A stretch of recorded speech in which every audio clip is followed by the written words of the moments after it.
Hello, I'm Dr. Matthew Aaron. This is the full version of the presentation that I gave at the first annual Unity and Hope Conference for Targeted Individuals in Boston, Massachusetts on October 21st, 2017. My presentation considers electronic harassment, an atrocious crime which can manifest itself as a within-community form of high-tech terrorism. Based on the accounts and testimony of many victims, this type of crime has been in the making over the past few decades, though both the extent of the crime and the sophistication of the underlying technologies seem to have grown dramatically in the past 15 years. My presentation is organized around 4 topics. First, I'll talk about the possible technologies, criminal actors, and motives that may be behind electronic harassment.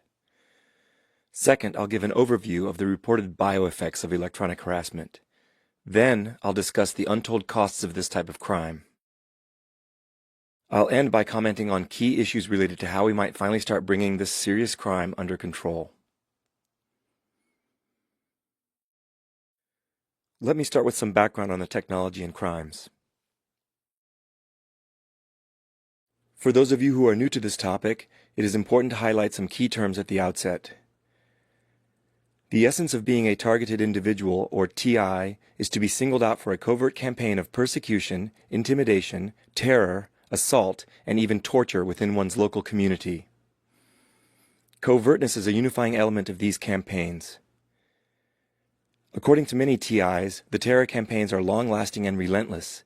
They even tend to follow victims when they move to new locations to escape their targeting locally. You might ask yourself, how can a relentless campaign of persecution, intimidation, terror, assault, and torture be carried out covertly in modern democratic countries? The answer lies in the criminal methods employed, which are organized stalking and electronic harassment.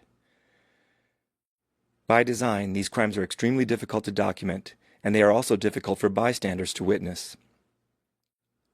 I put both terms on the list because organized stalking and electronic harassment are sometimes carried out hand in hand by the same harassment networks. Electronic harassment is the focus of this talk. I'll just say briefly that organized stalking involves a distributed effort by a network of criminals to surveil, track, and stalk a target, to make the presence of a large stalking network known to the target but not to bystanders, and to direct repeated acts of intimidation and harassment at the target, causing 1,000 tiny cuts of cumulative harm, figuratively speaking. Electronic harassment involves the use of energy-emitting devices to inflict discomfort and pain, and sometimes severe physiological effects on targeted individuals. Electronic harassment can be carried out by a single perpetrator, acting alone against his or her target. However, like organized stalking, electronic harassment tends to relentlessly follow a victim, so it also seems to be generally carried out by an organized group of perpetrators who conspire to single out and harm their targeted victim. There is a large degree of consensus in the targeted individual community that electronic harassment is facilitated by 2 types of enabling technologies: directed energy weapons and through-the-wall surveillance technology, which I'll illustrate in the next few slides. Directed energy weapons are devices that emit beams or cones of electromagnetic or sonic energy to destroy, disable, or repel targets. For example, the U.S. military has high-energy solid-state lasers in various stages of deployment or development, like the one mounted on this Apache helicopter. The military also has anti-personnel and perimeter defense weapons that emit lower-frequency electromagnetic radiation in the radio wave band. The best-known weapon of this kind is Raytheon's active denial system, which can be mounted on Humvees or AC-130 gunships, for example. Sonic anti-personnel devices like the LRAD have been used for psychological operations and crowd control. As shown in this slide, the use of directed energy weapons has already started expanding from the military arena into the arenas of domestic security and law enforcement. TIs are generally not alleging that the same directed energy weapons shown here are being used to harass and attack them. But, based on the allegations of thousands and thousands of victims of electronic harassment, analogous directed energy technologies have probably been co-opted by criminals acting outside of uniformed military and uniformed law enforcement circles. Recent examples of electronic harassment in the mainstream media are the so-called sonic attacks that were perpetrated against U.S. and Canadian diplomats and their family members in Cuba. Apparently, energy weapons deployed covertly in or around hotel rooms in Havana were used in some of these assaults. Several victims even suffered hearing loss and traumatic brain injuries as a result of the attacks. In this case, it seems as if a large enough cluster of prominent individuals and their families were harmed that these events could not easily be swept under the rug. Many people in the targeted individual community feel that when State Department officials call these events sonic attacks, it is actually a red herring or smokescreen to divert attention away from the more likely source of these assaults, which is microwaves or lower frequency radio waves. Many of the reported experiences and effects of these assaults in Cuba are very similar to what thousands of targeted individuals have reported in the United States, Canada, and many other countries around the world. Microwaves are also radio waves. They're just high-frequency radio waves. So why should we suspect radio frequency energy as the most likely form of energy used in electronic harassment? First of all, many TIs report that painful energy beams seem to easily penetrate the walls of their homes and other solid objects when they are assaulted. Radio frequency energy is known to penetrate many kinds of solid objects quite well, whereas ultrasonic energy has a more limited ability to propagate first through air, then through a solid object, and then through air again. Many TIs also know that radio frequency shielding materials provide some relief from their ongoing electronic harassment. Household and personal electronic devices are often disrupted during the electronic assaults experienced by TIs. Using EMF meters, tri-field meters, and similar devices, some TIs have documented high radio frequency field strengths or power density readings at the precise times that they also experience painful electronic attacks. To my knowledge, no TI has similarly documented ultrasonic recordings during their electronic harassment. Finally, the suites or syndromes of bioeffects that are reported by TIs are remarkably consistent with known bioeffects of radio frequency energy. This is also true of many of the effects reported by the victims of the energy attacks in Cuba. The term through-the-wall surveillance refers to the use of radar-like devices for imaging objects, including humans, through the walls of homes and other buildings. These devices are also increasingly being used in law enforcement and emergency service applications. Individuals with training in electrical engineering can readily build homemade versions of these devices using off-the-shelf electronic components and sources of ordinary wireless signals like Wi-Fi routers. Through-the-wall surveillance technology is probably an important enabling technology for electronic harassment because this technology would allow criminals to precisely locate and target their victims right through the walls of their homes. Similar enabling technologies for locating and tracking victims of organized stalking and electronic harassment include methods for hacking the location and tracking data of mobile phones, hacking into home security cameras, personal communications, and so forth. Conceivably, a stalking network might even use a Pokemon Go-like app to display a target's real-time location to all available members of the local harassment network. Enabling technologies for electronic harassment probably also include devices that can be used as radio frequency directed energy weapons. One possible source of these devices is technology leakage from the military-industrial complex. There are also many openly available technologies that could potentially be adapted into harmful harassment devices and even weapons. For example, commercially available directional microwave link transmitters, electromagnetic pulse generators, Cherenkov generators, microwave signal generators, and radio frequency energy sources used in medical applications. On the internet, you can even find people showcasing homemade devices that look like firearms but emit moderately high-power radio frequency pulses or beams. On their website, the group Citizens Against Harmful Technology shows what looks like a homemade radio frequency harassment device with this horn antenna for directing the harassment signal. This device is small enough to carry around in your pocket and use for covert electronic harassment in public.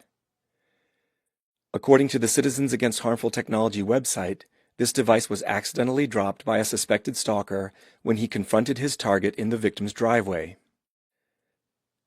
I want you to take note of the nested ring waveguide at the firing end of this electromagnetic pulse generator.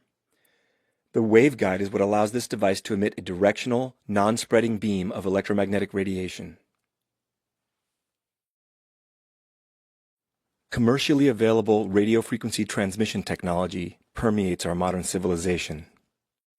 Following the military's development of radio frequency directed energy weapons, it shouldn't come as a big surprise that sadistic criminals have also tried to find ways to weaponize the silent and invisible RF energy that emanates from some of the more powerful components in this commercially available technology. Today's massive market of microwave generating devices and consumer electronics also makes it possible to build small, homemade microwave harassment devices, which can be concealed in a multitude of sinister ways. During my targeting in Vancouver, Canada, I experienced numerous instances of illegal persecution and felonious assault by large coordinated groups of assailants who seemed to use portable electronic devices to irradiate me in public with painful non-ionizing radiation. I call these attacks prolonged public mob assaults. Each time one of these attacks was initiated, it typically continued for 8 to 12 hours straight without any significant pauses, as long as I was out in public anywhere in the city of Vancouver. The electronic harassment device used by any given perpetrator was often not that powerful or debilitating on its own. Yet sometimes, even one of these devices could produce intense thermal electric pain along a beam that passed into and sometimes right through my body.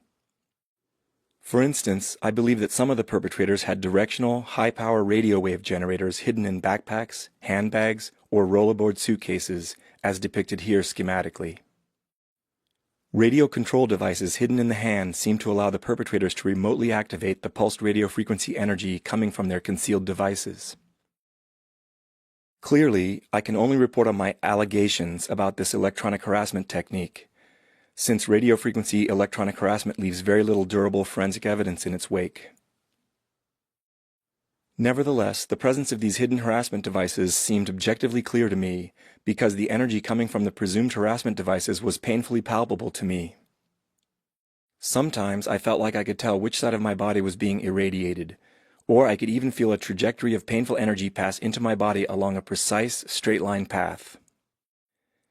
These trajectories seemed to point straight back to the source of the attack in many cases.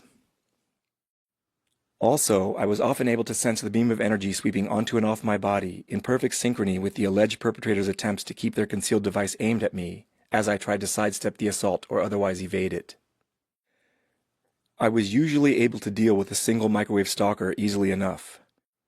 But the purpose of the public mob assault seemed to be to keep me continuously irradiated with beams from as many different devices as possible, which was difficult or impossible to avoid at times.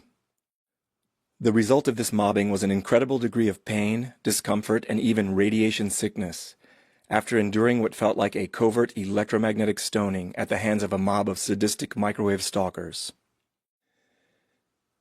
It becomes harder and harder for a victim to level claims of harassment or assault as the stalkers look more and more innocent or helpless, and as they use more and more audacious concealment methods for their directed energy devices. Here's another one of the many audacious encounters that I believe I had with microwave stalkers, who are part of Vancouver's incredibly large organized stalking and electronic harassment network. In this case, I was smoked on my front side by a painful energy beam as a woman approached me in her mobility scooter. The woman was intent on steering her mini tank right toward me as I tried to move to the side to get out of the energy beam. I got out of the way quickly enough, but when I went around to the rear of the scooter, I was painfully zapped again on my backside. A few times during these public mob assaults or instances of covert electromagnetic stoning, I was incapacitated, paralyzed, or even dropped to the ground by an incredibly powerful energy source. At these times, it felt like my entire body was torturously electrocuted by electromagnetic radiation, and my heart went into arrhythmia, and I was completely unable to breathe. In all of these instances, a delivery truck was either passing by at the exact same time, or it had just come to a standstill near my current position. In one case, I was pursued by a truck like this in the dark of night, as I sprinted at full speed through a completely quiet neighborhood and into Vanier Park, fearing for my life and knowing that the truck was in pursuit of me, only to be hit by 3 successive, life-threateningly powerful electromagnetic pulses, which I'm sure came from a large directed energy weapon hidden in the back of the truck. I cannot overstate the torturous nature of these very powerful assaults. These were violent acts of assault and battery, and physical torture, which criminals perpetrated against me with reckless abandon for my safety and even my life. In fact, it would be no exaggeration at all to report these as acts of attempted murder. As long as I'm presenting possible enabling technologies for electronic harassment, I'd like to mention an alleged piece of evidence which I'm confident will be substantiated eventually by federal law enforcement, materials scientists, and microwave engineers. I allege that the drywall shown here is black market drywall containing an embedded transmission medium and waveguide system for microwave energy. I have a couple of good reasons for wanting to mention this material in my presentation. For one thing, I have many large physical samples of this material, which I'm happy to share with any federal investigators who would like to examine it. In addition, if my allegation is substantiated, this is the kind of physical evidence that would lead law enforcement directly to some of the facilitators and perpetrators of electronic harassment. I took the 2 photographs shown here under ultraviolet illumination using a fluorescent tube-style black light. The coppery orange features on and inside the drywall, which have an unusual glittery quality when you view them in person, can only be seen under ultraviolet light. These features cannot be seen at all under normal white light. I allege that this material is used as a covert transmission medium to guide microwave radiation along the walls of an apartment or hotel room. Then, at certain points inside the drywall, and there are many of them, the painful microwave radiation is scattered as needle-thin beams into the occupied space of the apartment or hotel room. In fact, I personally collected the samples shown here from my former residence in Vancouver, which was apartment 1501 at 1189 Howe Street, in the Genesis Tower. I believe I was electronically harassed inside my apartment several times by means of this illegal black market material. I believe that the microwave energy used in these bouts of electronic harassment was supplied to the drywall by a microwave generator hidden behind the walls of my apartment or somewhere nearby in the Genesis Tower. For example, in a locked utility closet in the hallway or in an adjacent apartment. Over a period of several months, I was irradiated with energy beams emanating from the walls at low to moderate radiant power levels. When I sensed these energy beams as thermally painful points on the surface of my skin, I walked some of the individual beams back to their apparent points of origin in the walls. At each of those points, I found that I could eliminate the painful beam emanating from the wall by cutting a small divot out of the drywall using an artist's X-Acto knife. In the photo on the left, you can see where I made 2 straight cuts into the wall using the razor knife, here and here, after which I made this circular cut to gouge out the drywall at that point. Keep in mind that I had no knowledge of the brilliant coppery orange fluorescent material at the time because I had only ever viewed the drywall under normal white light up to that point. I repeated this little experiment at dozens and dozens of points on the wall, and every time I found that doing so eliminated the palpable and painful beams of energy coming from those precise points on the wall. When I later made photographs and video recordings of the drywall under ultraviolet light, I found that all of my earlier gouge marks had these curious rings of coppery orange fluorescent material around them, as if the energy emission process resulted in the redeposition of that bizarre material on the surface of the drywall. When I started examining the edges of the drywall samples, I encountered concentrated points, or foci, of the same coppery orange fluorescent material inside the core of the drywall. Without exception, these internal points of iridescent coppery orange material were always associated with the apparent deposition of the same material on the inward-facing surface of the drywall. Here's another area of coppery orange deposition on the surface of the drywall. I know from extensive experience handling and examining this drywall that if I were to carefully dig into the core of the drywall here, I would uncover another internal point of the coppery orange fluorescent material inside the drywall. The core of the drywall is also filled with fibers that are extremely fine and fragile and glow under ultraviolet light. Those fibers have been broken off of the drywall sample shown on the right due to my handling of it. But I know from experience that if I were to fracture this sample or any other sample of mine, it would reveal fresh fibers in the same system of parallel fibers. I believe that this drywall material acts as a transmission medium or waveguide system for conveying microwave radiation in a parallel direction with respect to the surface of the drywall, in this direction. Then, whenever this conveyed or guided radiation hits one of the internal points of iridescent coppery orange fluorescent material, it's reflected or scattered as a needle-thin beam into the occupied space of the apartment, hotel room, or other dwelling space.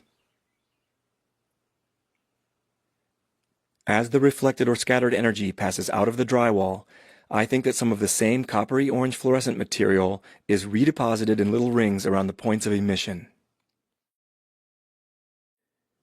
In addition to apartment 1501 at 1189 Howe Street, I also encountered this illegal sinister garbage at two other locations in Vancouver, where I was electronically harassed by beams of energy emanating from the walls. One place was room 2209 of the Coast Plaza Hotel and Suites, located at 1763 Comox Street, where I also collected physical samples of this evidence. The other place was the apartment of my former friend, who lives in Hornby Court Apartments, located at 1330 Hornby Street. This person turned out to be part of the Vancouver Harassment Network. He works as an interior designer for the condo remodeling company Maison d'Être, which may be how he came to find out about the use of this illegal material for electronic harassment in Vancouver.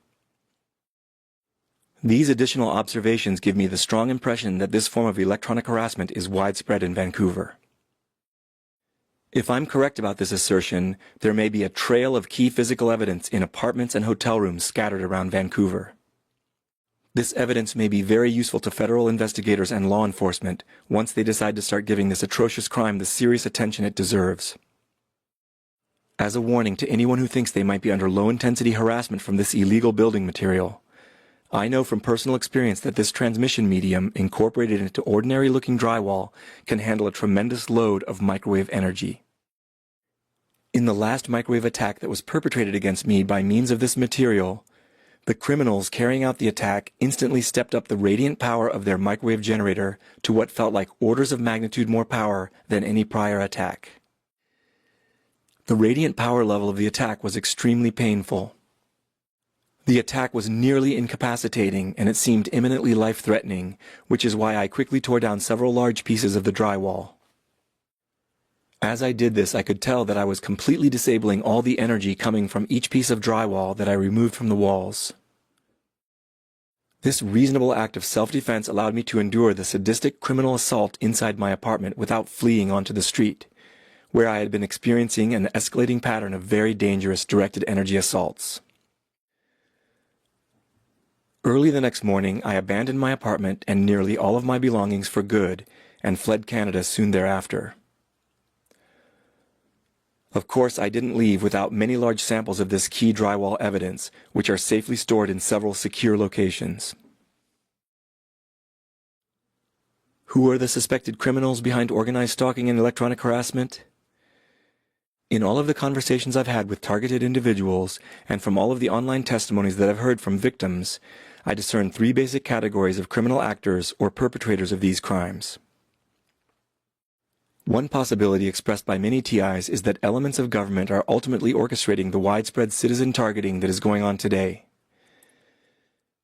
Many feel that organized stalking and electronic harassment are ultimately being funded and run as secret programs within the military or intelligence agencies or their private contractors. Some TIs believe that they are non-consensual test subjects in programs for investigating the bioeffects of radio frequency directed energy weapons. Development programs for these weapons are known to be receiving huge amounts of government funding at present. Others believe that organized stalking and electronic harassment are community-level manifestations of an illegal homeland defense program, which is being used for extrajudicial law enforcement and corrupt social control. These suspicions deserve consideration and eventually a congressional investigation for a number of good reasons. For example, the sheer size and scope of organized stalking and electronic harassment implicate the possible involvement of a secret government program, or the involvement of certain government officials who are misusing their positions of power and their resources. Also, TIs commonly report that some local police officers and other emergency service personnel take part in their harassment and stalking, even though these individuals are paid with tax dollars and are supposed to be protecting people's rights and safety. This was also true in Vancouver, where I was harassed in very bizarre and criminal ways by 4 identifiable Vancouver police officers and 5 identifiable Providence Healthcare paramedics. These incidents of harassment were unlike anything I've ever experienced before anywhere in the world, and they all occurred immediately after I was criminally assaulted with an incredibly powerful directed energy weapon. I would like to make it clear that I have no reason to believe that all or even most police officers, firefighters, and paramedics are taking part in this criminal behavior, but it only takes a few corrupt rotten apples to spoil people's trust in these professions. People are also inclined to believe that elements of government may be involved because the United States has a history of very twisted non-consensual experimentation by the CIA, which is documented as having occurred in the recent past and could very well be continuing. Finally, the relevant institutions in law enforcement and government have refused to do anything to curtail or even recognize organized stalking and electronic harassment. It's no wonder that people suspect direct government involvement at some level. Another possibility is that organized crime syndicates and the criminal elite within local communities are the ultimate drivers of organized stalking and electronic harassment. Business leaders with criminal intent in multinational corporations would also have the resources and connections to run large and powerful harassment networks in multiple locations. The participation of police officers and other emergency service personnel in these harassment networks is also consistent with the view that organized crime and the criminal elite may be behind organized stalking and electronic harassment. Organized crime has always been and always will be facilitated by corrupt cops and other officials, for example, and the crimes of organized stalking and electronic harassment should be no different. Cops, firefighters, and paramedics are people too. Just because they wear a badge and nominally work to uphold the law or keep people safe doesn't mean that these individuals have higher ethical standards and integrity, on average, than other members of society. Police officers and other emergency service personnel can be corrupted just as easily as other people if the kickbacks are high enough, and organized harassment networks would certainly regard members of the emergency services as high-value recruits. Under the scenario in which organized crime and the criminal elite are behind organized stalking and electronic harassment, one can think of any number of lucrative motives behind these crimes. Just use your imagination. The possibilities are too numerous to mention exhaustively. Organized stalking and electronic harassment are extremely intimidating and coercive. At present, they are the perfect crimes because law enforcement is not even willing to acknowledge their existence. You need muscle for your regional drug dealing or racketeering operation? Why use thugs with guns when thugs with directed energy weapons can achieve the same effects without any risk of getting caught? You want to advertise lucrative services on the dark web to intimidate and harm people and destroy their lives for profit? Why perpetrate property destruction, overt threats, or traditional assault and battery when you can destroy somebody's life covertly and torture them relentlessly with directed energy weapons? You want to force evictions, influence the real estate market, coerce politicians, corruptly influence lucrative contract deals, destroy your competition in the business world, or run a protection racket? All of these crimes can be profitable, and a large and well-armed organized stalking and electronic harassment network provides the perfect means to carry them out. There's a third possible category of perpetrators, which is especially applicable to the street-level stalkers, or those who take up long-term posts next to the homes of targeted individuals to continually harass and harm them with radiation devices. I'm referring to the lower-level members of a harassment network who are easily manipulated into spending their time sadistically tormenting and torturing complete strangers. When recruited, These quote-unquote ordinary members of society may feel that they are joining some kind of real-life gaming club, secret society, or sadistic terror cult of abuse and dominance. History has shown us, again and again, that ordinary members of society can engage in extraordinary acts of sadism, abuse, and barbarity, especially when they're manipulated by authority figures, or their barbaric acts can be done remotely and anonymously, with essentially no chance of being exposed as the antisocial criminals that they are. Many credible TIs report that huge numbers of perpetrators work together to gang-stalk them in public at times, and that these perpetrators seem to have a robotic, cult-like devotion to terrorizing and harming innocent people. It's hard to believe that a harassment network could afford to pay every last stalker to spend so much of their time harassing others. Instead, an almost cult-like loyalty, and perhaps fear of the cult itself, seem to drive the stalker's abuse of others.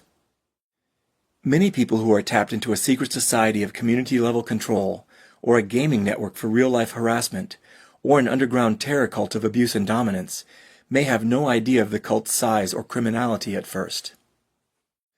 Joining a harassment network as a curious, low-level perpetrator must be a one-way street for these brainless, antisocial idiots. Once anyone realizes the full extent of evil they've become involved in, defection will seem like an impossible feat, because defection would likely result in having one's life destroyed by the full force of the harassment network. These three categories of possible perpetrators are not mutually exclusive. As I see it, all three elements probably contribute to organized stalking and electronic harassment to a greater or lesser extent. Regardless of who's carrying them out, the acts being committed are highly organized, and there's no doubt that the criminal acts are felony violations of serious laws. Accordingly, I believe that it's most accurate and most constructive for activism purposes to view the perpetrators as members of organized crime networks.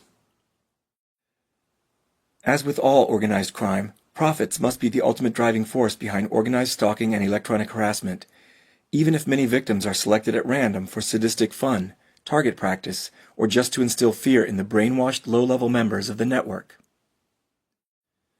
When people in government positions participate in or corruptly facilitate these criminal activities, they're abusing their positions of authority for the sake of organized crime.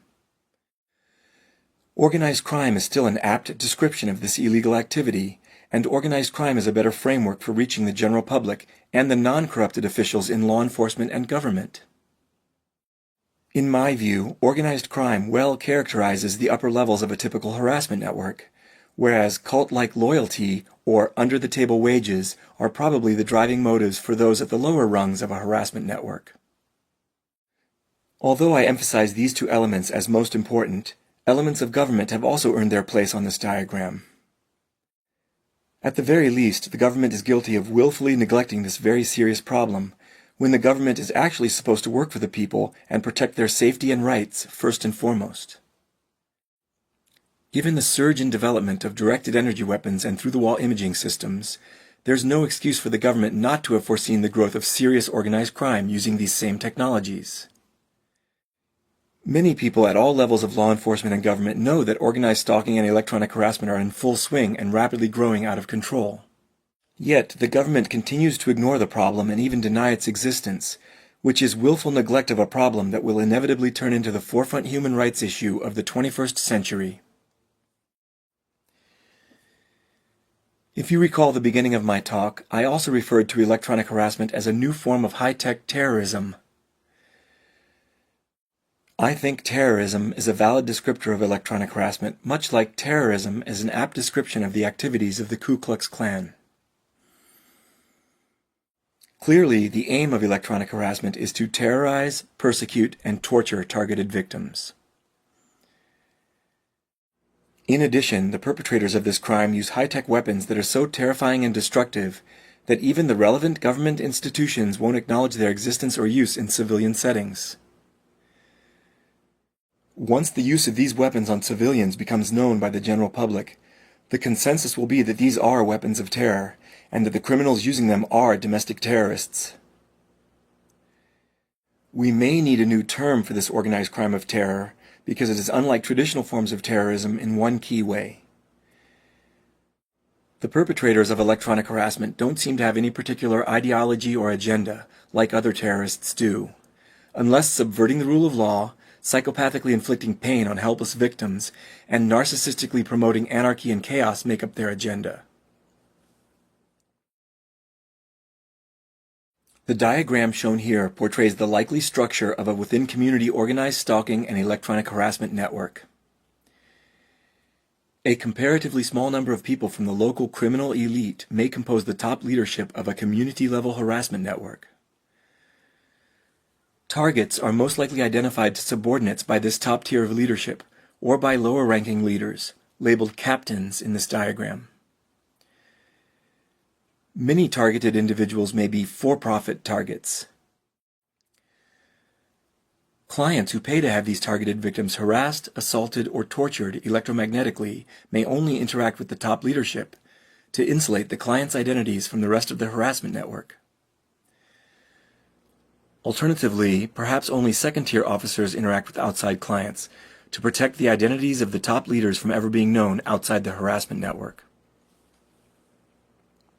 While most targets are almost certainly chosen for profit, there may also be targets of opportunity which are used for sadistic entertainment, target practice, or to showcase or test newly built or acquired electromagnetic harassment devices.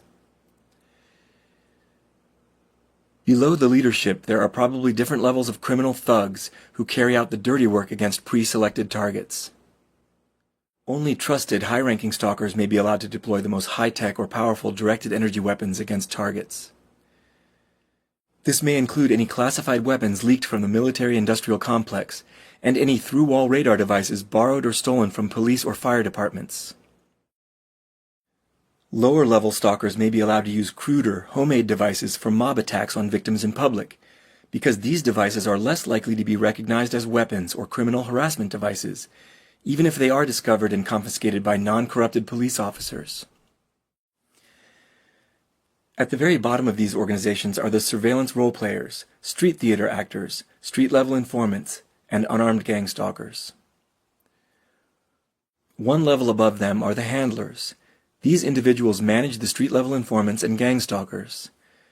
They probably also orchestrate and monitor organized stalking activities, psychological operations, and the intimidating street theater that is performed around unfortunate victims on the target list. Handlers may be responsible for keeping tabs on targets' whereabouts, their states of mind, and their reactions to the organized stalking and electronic harassment. Handlers may also be responsible for reporting this information to the organization's leadership. Given the seriousness and scope of these crimes, the harassment network is probably highly compartmentalized, both across hierarchical levels and even within the lower levels. Any criminal associate within the organization may only know a fraction of criminals at their same level, and they may only ever interact with one or a few individuals at the level immediately above them. The benefits of this compartmentalization are obvious. It would keep associates at the bottom levels from knowing the full extent of what they're involved in. It would also make it harder for whistleblowers, defectors, or undercover law enforcement agents to know about the leadership, their racketeering activities, or the size of the syndicate's directed energy weapon arsenal. Corrupt first responders who aid and abet the organized crime group and receive kickbacks for doing so may be linked to the criminal organization at any of the different levels. In general, however, they may be affiliated with lower levels of the organized crime group to keep corrupt law enforcement in the dark about the extensive crimes they're facilitating, and to insulate the identities of the group's leaders from anyone in the local police force, whether corrupt or not. This slide schematically illustrates the spread of within-community and regional harassment networks over the past few decades, as well as the current extent of this problem across North America. A similar picture has emerged in all other modern democratic countries. I acknowledge that this diagram is conceptual. While the diagram is not based on actual survey data, the situation portrayed here is derived from the testimonies of many credible victims regarding the geographical extent of organized stalking and electronic harassment.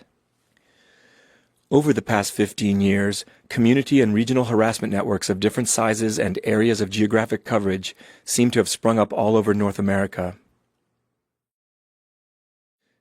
Disturbingly, many TIs report that when they travel from one location to another, Sometimes across large distances or even internationally, the harassment continues at their new location after only a slight delay or no delay at all.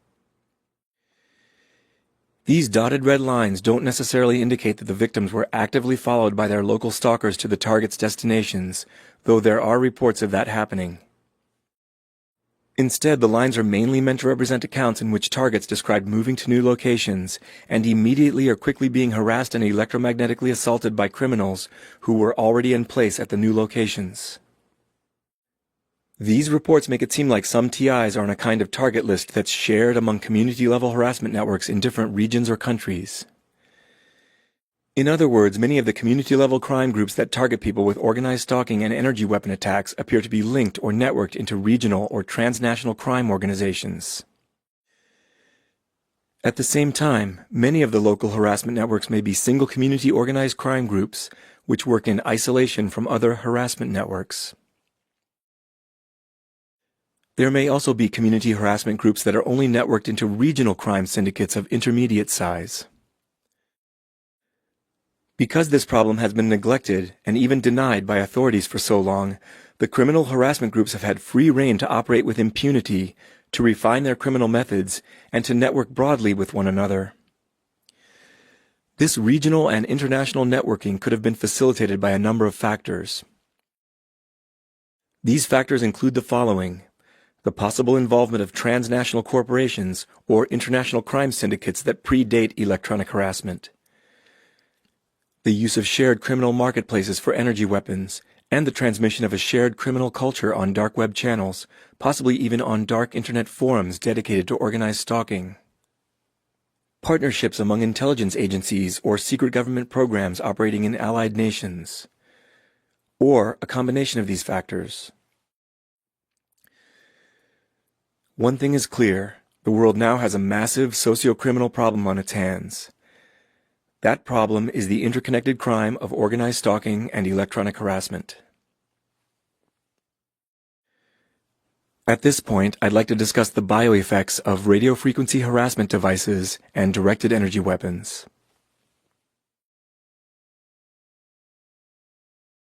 The TI community is anxiously awaiting quantitative data from the global survey of electronic harassment bioeffects being conducted by former NSA analysts William Binney and J. Kirk Wiebe.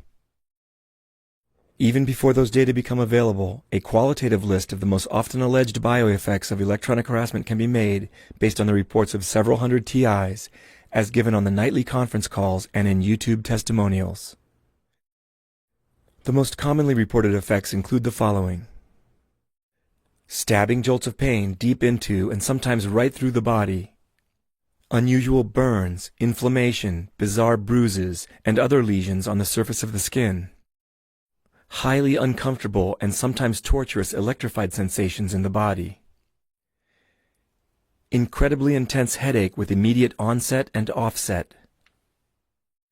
TIs often report induced muscle contractions and involuntary body movements as they are being electronically harassed. Sometimes these are reported as pulsating muscle twitches, and other times as physical vibrations throughout much or all of the body. In extreme cases, they are said to be seizure-like body movements. Many TIs say that they experience alarming cardiac effects when they are assaulted electromagnetically, including extreme racing of the heart, very strong contractions of the heart, noticeable arrhythmia, strong heart palpitations, angina, and even temporary arrest of the heartbeat. Another commonly reported effect is impaired breathing. Any of these effects can disrupt sleep, leading to severe sleep deprivation when electronic harassment is carried out on a nightly basis, as is often reported by TIs. Many targeted individuals have reported extreme weakness with sudden onset and offset. In extreme cases, this weakness can be so great that one is totally paralyzed and incapacitated.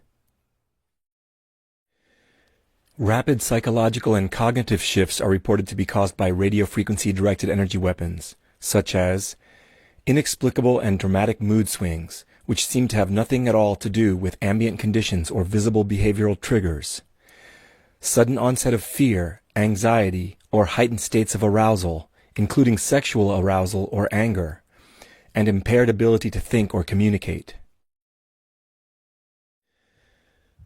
Sometimes electronic harassment is reported to be capable of causing intense, debilitating nausea, bowel distress, or incontinence, again with immediate onset and offset, perfectly synchronized to the initiation and cessation of palpable energy fields interacting with the body. I refer to all of these reported effects as the less exotic alleged bioeffects of electronic harassment. In addition, some targeted individuals report much more exotic effects, such as dramatic effects on sensory processes or high-resolution interactions with the mind. Auditory effects are commonly reported during alleged bouts of electronic harassment, such as isolated clicks, trains of pulses or repeated clicks, buzzing, chirping, high-pitched ringing, grinding noises, and even horrifying bestial sounds. The perceived loudness of these sounds can vary from just above the minimal level of perception to as loud as being next to speakers at a rock concert. Some victims report that they hear synthesized human voices, which can be heard speaking isolated words or complex sentences when there is little background noise from one's environment and TIs are not otherwise audibly distracted. Under electronic harassment in the dark or in low light conditions, some TIs report seeing visual anomalies, flashes of light, coronal discharges, faint grainy images, including still images or moving images, or even fully formed crisp holographic images. These reported visual effects seem to be produced without any apparent light source, and they may even be seen with the eyes closed, as if the energy responsible for them can first pass through one's walls and even one's closed eyelids. On the internet, you can find TIs claiming that they have experienced evidence that their thoughts have been read remotely, and that these experiences are correlated with other indications of covert electronic harassment. A whole range of allegations by different names can be lumped under this category of thought extraction, because all of these purported effects would involve the remote reading of thoughts, or at least the very high bandwidth and high resolution extraction of data on neural processes directly from a targeted individual's brain. Claims that you might hear under this category include remote neural monitoring, or RNM, perpetrators seeing through a victim's eyes, or remote viewing, hearing through a victim's ears, and mind reading. I conducted a thorough survey of public domain peer-reviewed scientific literature to determine if there is any scientific basis for radio frequency energy being able to cause any of the alleged effects listed here. I have excellent access to this literature, in addition to years of experience knowing how to search and review the biomedical literature. I'm also good at interpreting the relevant literature because I have a master's degree in environmental toxicology from Virginia Tech and a Ph.D. in neurobiology and behavior from Cornell University. And I have done published research in sensory systems, signal analysis, organismal biology, toxicology, and genetics. I'll start with the less exotic effects of radio frequency harassment devices and directed energy weapons. It's beyond the scope of this presentation to get into the details of the hundreds of relevant papers that I found on this topic, though I will refer to a few specific papers later in the talk. I'll summarize the results of my review by telling you that there's at least some suggestive support in the biomedical literature that every one of these non-exotic effects can be produced by directed radio frequency energy of sufficiently high power. The literature provides way more than just a little bit of support that some of these alleged bioeffects are possible effects of radio frequency directed energy weapons. Many of the non-exotic effects listed here are so-called non-thermal effects of radio frequency electromagnetic radiation. Many non-thermal effects depend on pulsing or other modulations of the radio waves at biologically relevant frequencies between 1 and 10,000 Hertz. These low-frequency modulations can have devastating effects on electrically excitable tissues of the body because these tissues carry out bioelectric processes in this frequency range. Before considering the alleged exotic effects of electronic harassment, which I'll do later in the presentation, I want to talk a little bit more about some of the non-exotic effects of weaponized energy in the radio wave band, which includes millimeter waves, microwaves, and lower frequency radio waves. I'll start by showing you some of the injuries that I sustained when I was repeatedly electronically assaulted by members of an organized crime group headquartered in the non-residential building at 1190 Hornby Street in Vancouver, British Columbia. All of the injuries that I'm going to show you on this slide and the next two slides were caused by brief jolts of energy to my body, each lasting only a fraction of a second. I felt these bursts of energy as distinctive linear trajectories of thermal electric pain, starting on the surface of my skin and passing deep into my body. Each jolt felt like a big, hot electric rubber band was being snapped several centimeters into my body, before all the incoming energy was absorbed to below detectable levels by the tissues of my body. In many cases, it felt like the trajectories of energy came from the apartment directly above mine, presumably passing right through the concrete slab between the two apartments before hitting me. In other cases, I felt lateral trajectories of painful energy hitting the side of my body facing 1190 Hornby Street, directly across the alley from my apartment. In one of these instances, I even saw an individual aiming a rifle-shaped weapon at me from the roof across the alley, right when I was hit on the face by one of these electromagnetic pulses. In one attack, I felt upward-oriented trajectories of painful energy hitting me on the bottom of my feet and other downward-facing surfaces of my body, as if a directed energy weapon was being fired into my apartment from the apartment directly below mine. At the time of all of these attacks, I lived in apartment 1501 in the Genesis Tower, located at 1189 Howe Street. The photographs on the left show my right ear before and after an electronic assault that seemed to be originating from apartment 1601 in the Genesis Tower, directly above my apartment. A brief pulse of energy passed through my right ear and deep into my skull.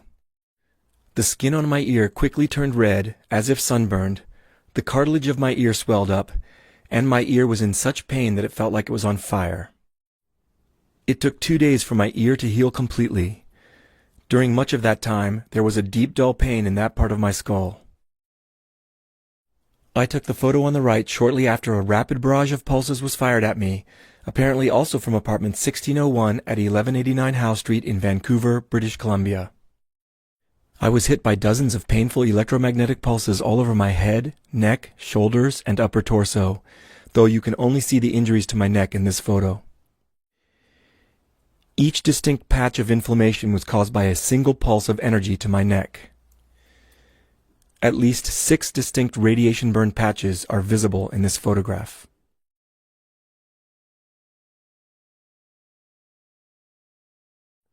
An especially powerful pulse of energy even caused the outermost layer of my skin to be obliterated or burned away in this square-shaped pattern.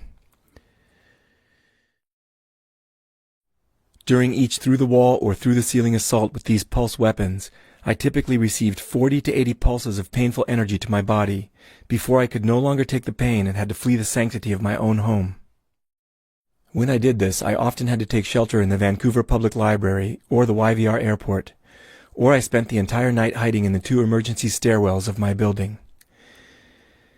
Without exception, each pulse from this class of weapons left a visible lesion on the surface of my body, and there was always residual pain and presumably trauma deep within my body.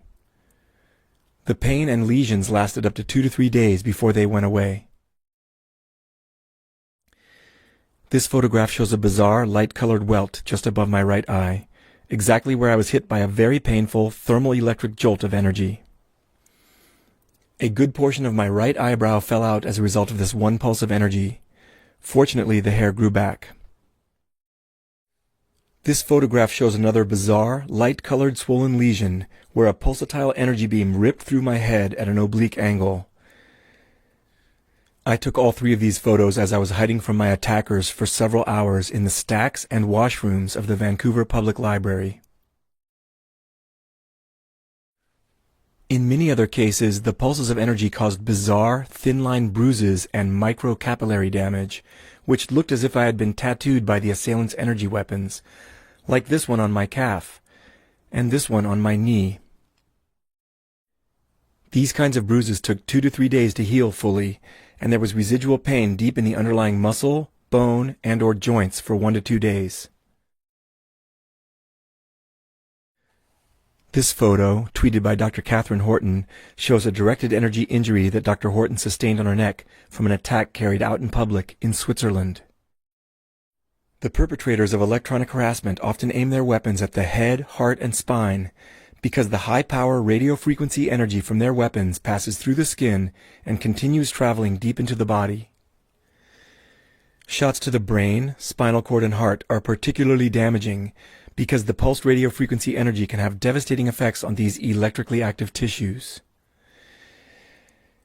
It's pretty clear that the assailants know this and that their aim is to cause maximal trauma and damage to their victims. The perpetrators of this kind of crime also go for other particularly sensitive, susceptible, or violating areas of the body, such as the eyes, feet, hands, anus, genitals, and breasts. It is also especially painful when radio frequency energy bursts or sustained beams penetrate bone. This photo shows what looks like skin and connective tissue damage to the right foot of a female targeted individual who lives near Portland, Oregon. This person reports chronic and very painful selective targeting of her right foot, which is typically more exposed than her left foot, given her habitual sleeping position. Note how much better her left foot looks, which the victim reports as being seldom hit by electrically painful and thermally warming beams or fields of energy, unlike the right foot. I cannot overstate how widespread and horrific this high-tech form of crime has become. The photo on the left shows a second-degree burn that Patrick received to the area around his collarbone while sleeping as a result of his being targeted on an ongoing basis in North Carolina. Patrick reported that all of a sudden it felt like he was hit by a searing, thermally painful beam from some kind of active denial system-like weapon. The middle photo shows a horrifying radiation burn on Melissa's back, which she received from an energy weapon attack in Oklahoma. You can even make out the sharply defined elliptical edge of the cylindrical radio wave beam that hit her back.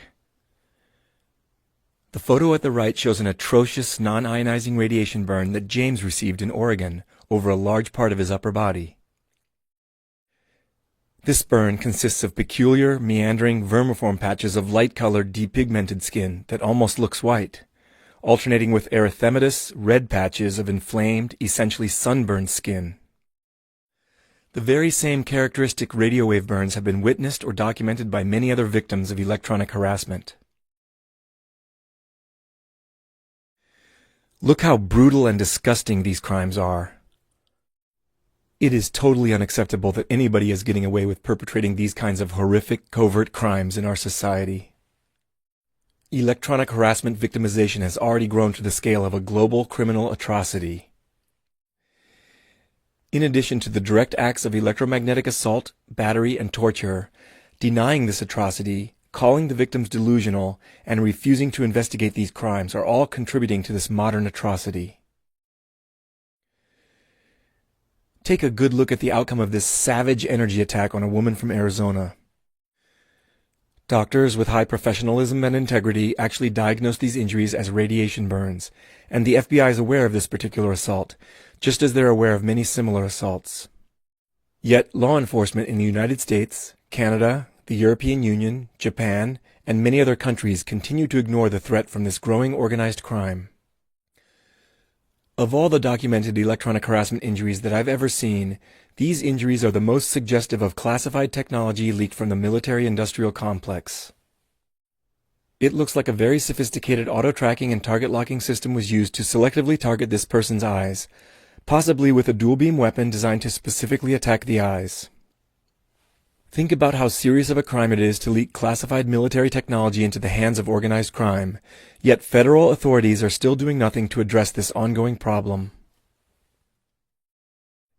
It's important to point out that radio frequency directed energy weapons can cause many devastating physiological effects without leaving any lesions or other residual traces on the body. These weapons can cause intense pain, devastating seizures, immediate debilitating nausea, severe sleep deprivation, serious cognitive impairment, chronic illness, and more, all without leaving any documentable lesions on the body. When directed energy weapons do cause lesions on the body, these lesions appear minor compared to the intense pain, acute physiological effects, and residual trauma deep inside the body. The fact that radio frequency directed energy weapons can produce such severe bioeffects on the body while leaving comparatively minor lesions or no lesions at all is one of the biggest reasons that criminals are getting away with using these weapons with such impunity. Eyes are known to be particularly sensitive to microwave energy. For one thing, eyes have high water content, and microwaves can readily heat water via the dielectric heating effect. Eyes are also poorly equipped to dissipate heat. Furthermore, eyes are anatomically arranged to maximize the capture of electromagnetic radiation. The lenses of the eyes can undergo clouding and crystallization as a result of chronic microwave exposure. In fact, it is documented in the biomedical literature that acute exposure to high-power radio waves for short periods of time can cause blurry vision during the exposure and lead to rapid cataract formation shortly thereafter. I know from first-hand experience that a face-on attack with a large, powerful radio frequency directed energy weapon can cause a long-lasting afterimage in the visual field in the exact same pattern as the incoming beam of energy. The effect is similar to the photopigment bleaching that can result from sun gazing, snow blindness, or looking at an arc welder without protective goggles. I made this drawing of an afterimage that was burned into my visual field as a result of a face-on attack from a cannon-sized directed energy weapon at 10 p.m. on December 20th, 2015, into my apartment in the Genesis Tower. In addition to burning my eyes, this attack also caused a large part of my upper body to turn red, as if it were sunburned. A large and very painful lesion of swollen and bruised tissue formed on my sternum, and for 2 days my heart and aorta felt like they had first-degree burns. At the time of the attack, I was looking through my solarium window at what looked like a beam weapon, deployed on one of the upper balconies of London Place, located at 1177 Hornby Street, as well as a man standing directly behind the device. The afterimage consisted of a central grill-like feature, a crisp pattern of concentric circles, and this horizontal band, which had a curious shattered appearance. I believe that the internal grill-like feature was caused by structural elements at the firing end of the directed energy weapon, which essentially caused a shadow to be cast in the radio waves at the center of the beam. The concentric circles were probably what the cross-section of the beam looked like, as a result of a nested ring waveguide at the firing end of the weapon, much like the waveguide that I pointed out earlier in the talk. I'm not sure what caused the horizontal shattered band in the afterimage. This feature may have resulted from the incoming radio waves being refracted, reflected, and scattered as the beam passed through my window before striking my face and upper body. 3 days before this attack, I saw what looked like the very same device in the kitchen area of 1190 Hornby Street, where it was set up in the evening and aimed directly at my apartment. Even though it was after hours and 1190 Hornby Street is a non-residential building, a large number of people kept coming into the kitchen area, gathering behind the device for a long time, and focusing their attention on me as I sat in my solarium. For a couple of years before I was directly targeted with organized stalking and electronic harassment, I experienced continual surveillance and a low level of harassment from several dozen people who occupied 1190 Hornby Street almost every night of the week, as well as on most weekends. When criminal organized stalking and electronic harassment was eventually unleashed on me, some of the same stalkers who threatened me and intimidated me elsewhere in Vancouver were individuals that I recognized from 1190 Hornby Street. I routinely observed what looked like stalker training activities inside and on the roof of 1190 Hornby Street. I also saw what looked like a reward system for stalkers by means of wild and sometimes highly ritualized drug-fueled parties that went on for days in 1190 Hornby Street. I'm sure that I'm not the only victim of organized stalking and electronic harassment at the hands of the individuals who constantly inhabited these upper floors of 1190 Hornby Street, after hours and on weekends. Once there was a daytime gathering on this part of the roof of 1190 Hornby Street. I took these photos of that gathering.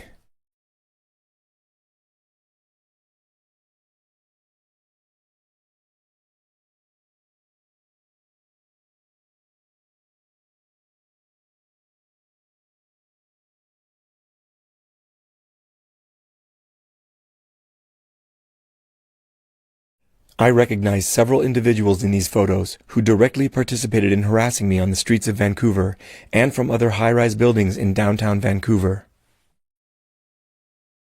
In particular, a lot of visible laser harassment of residents in downtown Vancouver came from the Kettle on Burrard, which is the building in the background at the far right of this photo. The Kettle provides free housing for disadvantaged young adults, many of whom maintain active drug habits, even as they benefit from this free housing. I have good evidence that the harassment network headquartered in 1190 Hornby Street actively recruits drug-addicted young adults living in the Kettle on Burrard to serve as their gang-stalking thugs.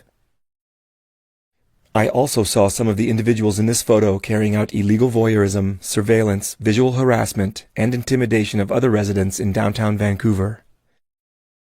At times, I witnessed them aiming what looked like directed energy weapons at my apartment and other apartments in downtown Vancouver. I believe that many of these individuals are part of the leadership of a much larger criminal harassment network in Vancouver, essentially an organized crime syndicate / domestic terror group. These are extremely violent, sadistic, low-life criminals. They carry out or orchestrate a clean, remote type of violence by means of electronic assaults. Nevertheless, what they're engaged in is sadistic antisocial behavior involving terror campaigns, criminal physical assaults, and the electromagnetic torture of complete strangers, no doubt for profit. In a couple of ways, these highly disturbed criminals divorce themselves from the true horror of what they perpetrate against ordinary good people. Either they're true psychopaths with no remorse whatsoever for their sadistic acts, or their use of directed energy weapons allows them to both physically and psychologically distance themselves from the horrific consequences of their crimes. Though electronic harassment is very remote and clean from the perpetrator's standpoint, it's violent criminal behavior nonetheless, which violates many serious laws that are already in effect. The criminal sociopaths shown here are only a small part of a much larger crime group operating in and around Vancouver, though I'm confident that individuals shown here are close to the upper echelons of that crime group. This organized crime syndicate is very real, so it warrants being named.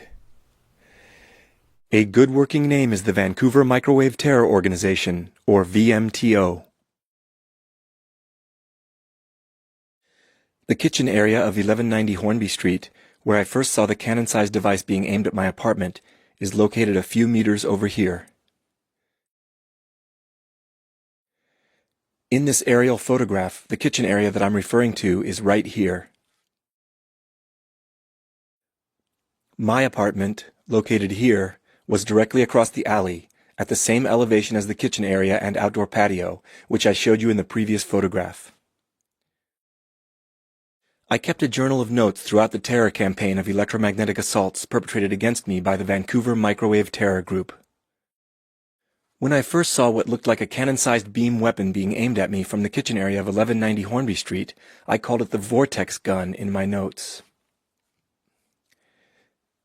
I later realized that this device resembled a directional high-power microwave generator, or HPM generator for short. The very next morning after I first saw the HPM generator being aimed at my apartment, I noticed that it had been removed from the kitchen area of 1190 Hornby Street.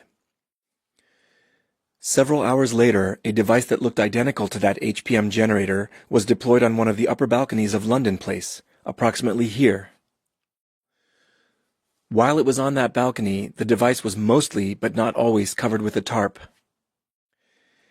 Using a pair of binoculars, I still got several good looks at the device, so I could tell that it appeared to be the exact same high-power microwave generator that was aimed at me from the kitchen area of 1190 Hornby Street. I could also tell that the cannon-like device was once again aimed at my apartment. 2 days after I first noticed the HPM device on the balcony of 1177 Hornby Street, I was brutally attacked twice with high-power beams of energy while I was in the solarium of my apartment. One attack happened at 6 a.m. while I was seated at my desk looking at my computer.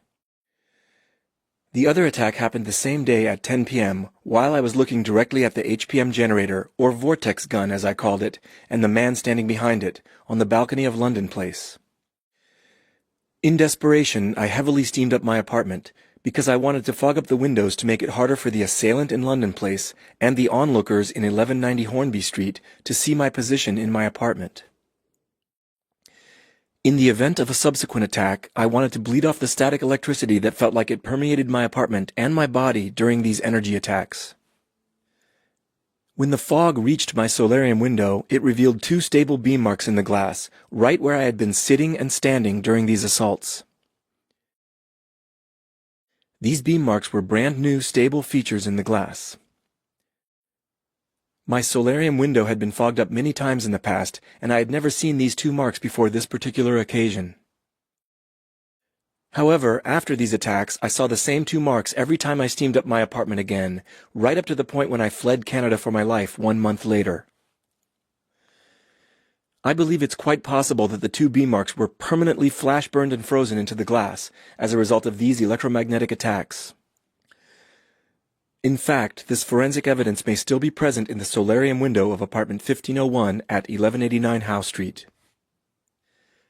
I think that the 2 radio wave beams that hit me actually changed the dielectric properties of the glass, such that they made the glass more hydrophobic wherever the high-energy radio waves passed through the glass.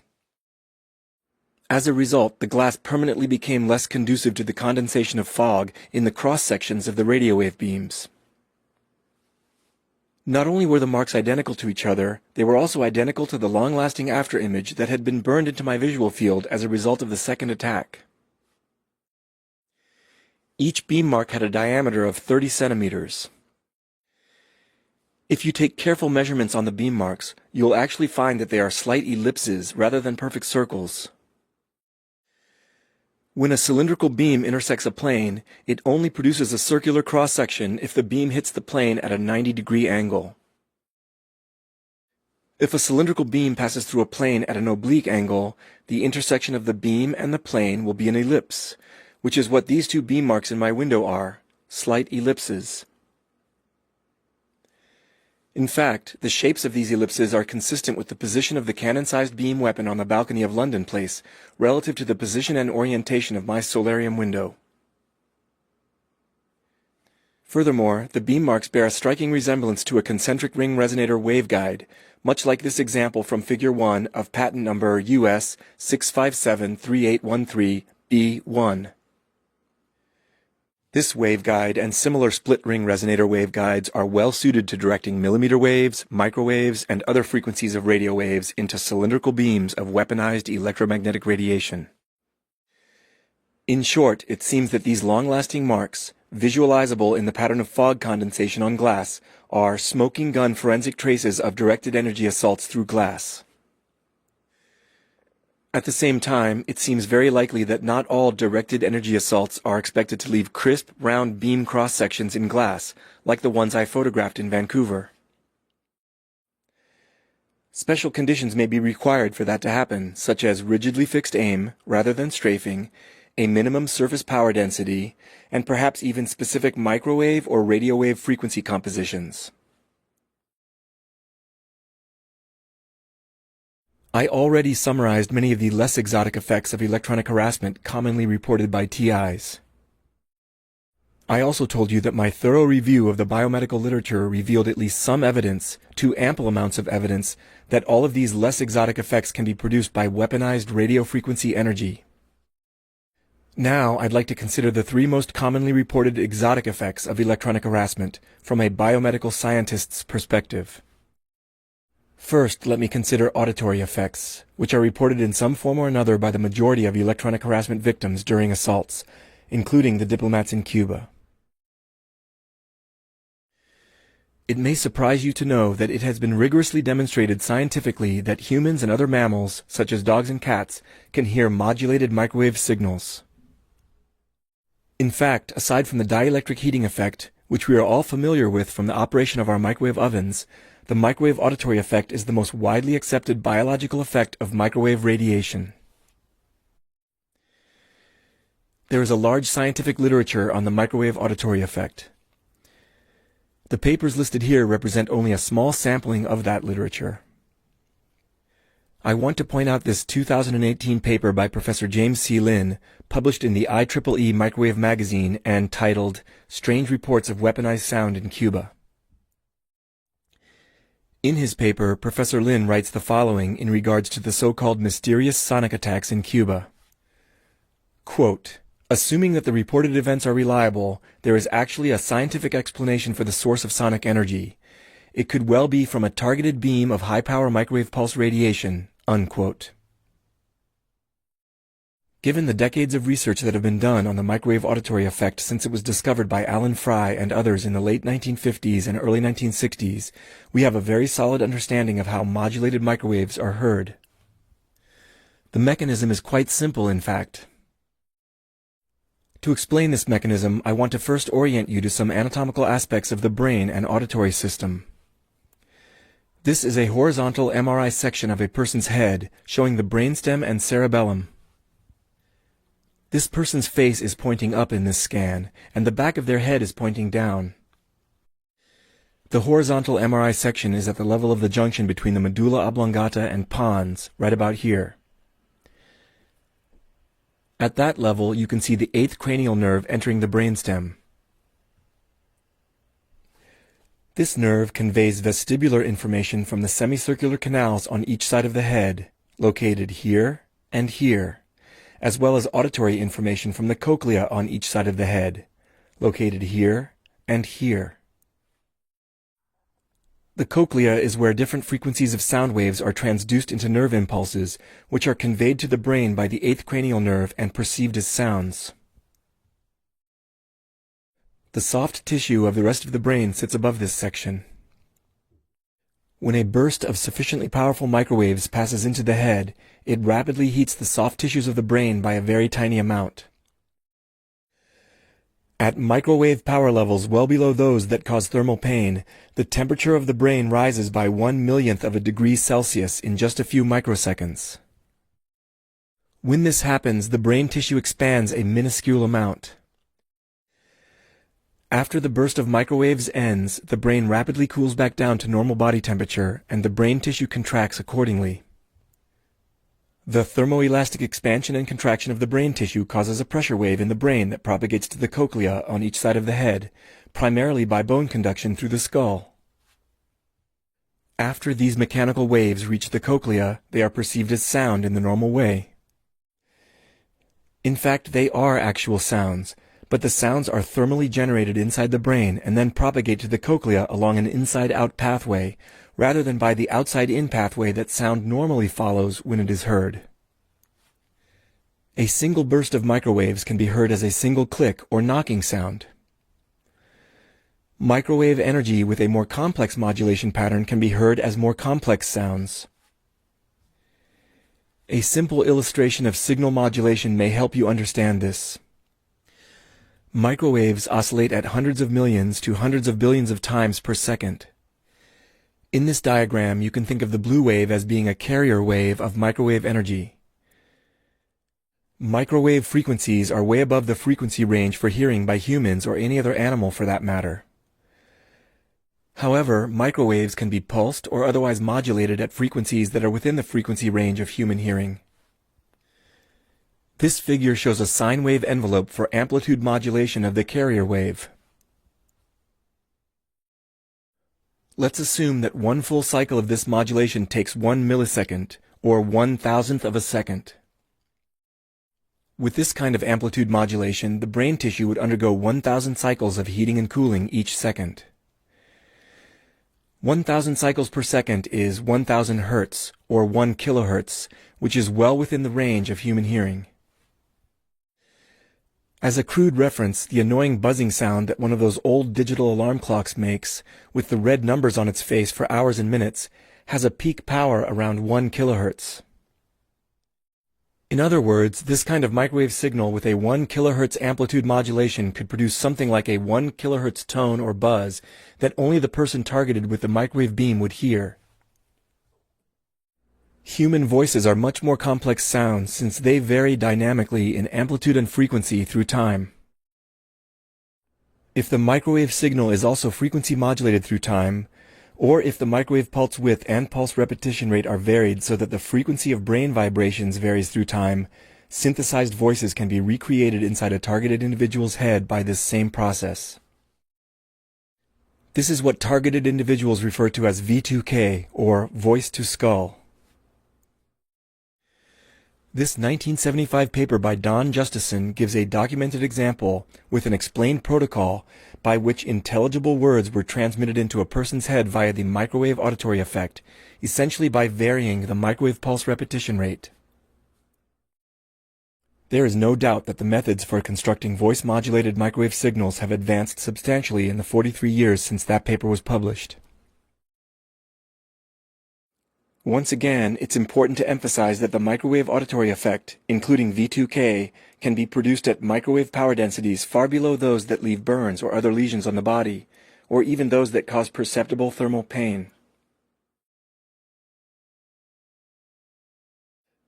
As I said before, some TIs report experiencing inexplicable visual effects, but generally only at the times and places that they experience repeated bouts of electronic harassment, for example, generally in their homes but nowhere else. These induced visual effects are reported as being most common and most prominent under low light conditions, or in complete darkness. The visual effects may even be perceived with the eyes closed, as if the energy responsible for them can pass right through one's closed eyelids in addition to one's walls. Reported visual harassment of this kind includes faint flashes of light, slowly swirling greenish coronal discharges which look like small versions of the aurora borealis, and balls of faint red light that seem to slowly advance toward or recede from the targeted person. The visual effects can also include fields of countless points of faint monochromatic flickering light, much like the quote-unquote snow on an old television set, which isn't receiving a proper signal, as depicted here. This effect is often best seen in flat, reflective metallic surfaces, such as baking sheets, mirrors, the enameled outer shells of metal appliances, and the outer shells of stainless steel refrigerators. Monochromatic moving images can be partially incorporated into these television snow-like patterns, similar to crude black and white movies on old television sets. Shadowy figures can be made to slowly sweep or glide across one's ceiling or walls, or they can be made to appear to loom out of the walls, again mostly when the lights are low or completely off. According to other reports, faint but high-resolution holograms can become incorporated into or overlaid on top of pictures, paintings, wall hangings, window reflections, or wallpaper patterns. Targeted individuals who experience these effects report that the nature of these images are typically what one might expect from the pathological mind of a sadistic, psychopathic teenager bent on harassing others. Unlike with the microwave auditory effect and V2K, my review of the biomedical literature revealed no published evidence on the stimulation of the visual system by modulated microwaves or other frequencies of radio waves.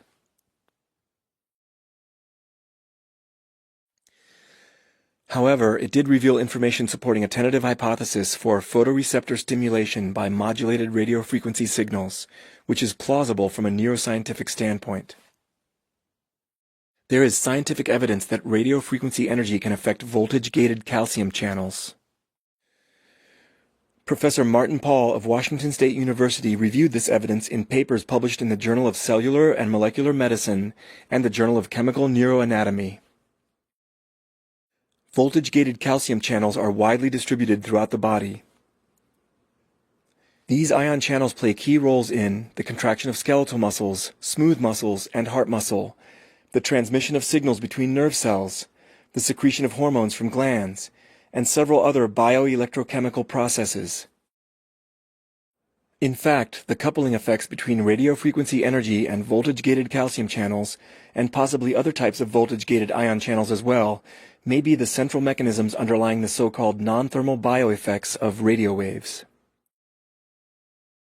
In the eye, sensory cells or photoreceptors called rods and cones transduce incoming visible light signals into cascades of electrochemical events. Voltage-gated calcium channels are a critical part of the mechanism by which these photoreceptor cells pass that transduced sensory information to the first neurons, labeled 3, along the ascending visual pathway. It seems plausible that certain modulated radio wave signals might have weak effects on voltage-gated calcium channels in rods and cones, and that these effects might produce perceptual visual experiences, especially when the activities of the rods and cones are little affected by visible light. The functioning of rods and cones is optimized to electromagnetic radiation in the visible frequency band, in other words, to visible light. Therefore, under bright visible light, the weaker effects of modulated radio waves may tend to get swamped out by normal visual stimuli. This may explain why the bizarre visual anomalies and other visual effects experienced by many TIs tend to happen in the dark or with the eyes closed. It's also scientifically plausible that the types of photoreceptors stimulated and the intensity of that stimulation depend on the modulation pattern of the incoming radio waves. Perhaps non-public domain researchers, from DARPA for example, figured out how to spatially encode a beamed image coordinate system with different patterns of RF signal modulation in order to stimulate photoreceptors in an image-forming pattern, possibly even in perceived colors. Projecting an image-encoded beam via a spatially dependent pattern of radio wave modulation may be trivial nowadays. For example, imagine that the image shown here is being beamed onto a screen by a PowerPoint projector or similar projection system. Obviously, a projector of this kind can encode different hues and intensities of visible light at different coordinates in the projected beam. We all know that the projected light can also be made to change dynamically to create video images or motion pictures. To recap, there's good scientific evidence that microwaves and other frequencies of radio waves can have coupling effects on the activities of voltage-gated calcium channels. These ion channels function in vision, muscle contraction, the beating of the heart, the transfer of nerve impulses through the nervous system, the secretion of hormones from glands, and many other bioelectrochemical processes. I have described a hypothetical scenario in which appropriately tuned modulations of radio waves might influence the rods and cones in the eye, especially under low light conditions. I want to be perfectly clear that this hypothesis is only informed speculation at present. There is no publicly available scientific literature documenting stimulation of the visual system by modulated microwaves or radio waves. At the same time, many credible individuals have independently reported through-wall visual effects, like the ones I've described, during their electronic harassment, and my hypothesis is plausible from a neuroscientific standpoint. Accordingly, I encourage scientists to consider how these through-wall visual effects might be accomplished by modulated radio waves. If these effects are in fact proven, then certain radio frequency devices may very well be capable of visual forms of extremely invasive psychological harassment, terror campaigns, and even psychological torture, especially with unsuspecting victims. Constantly beaming images through the walls of a target's home, and even through their closed eyelids, could allow for subliminal suggestion and even dream manipulation in ways that ordinary people would find very difficult to escape, even in what should be the sanctity of their own homes. Before moving on to the costs of electronic harassment, I'd like to say a few words about claims that electronic harassment is capable of thought extraction, including remote neural monitoring, seeing through a target's eyes, hearing through a target's ears, or reading one's mind.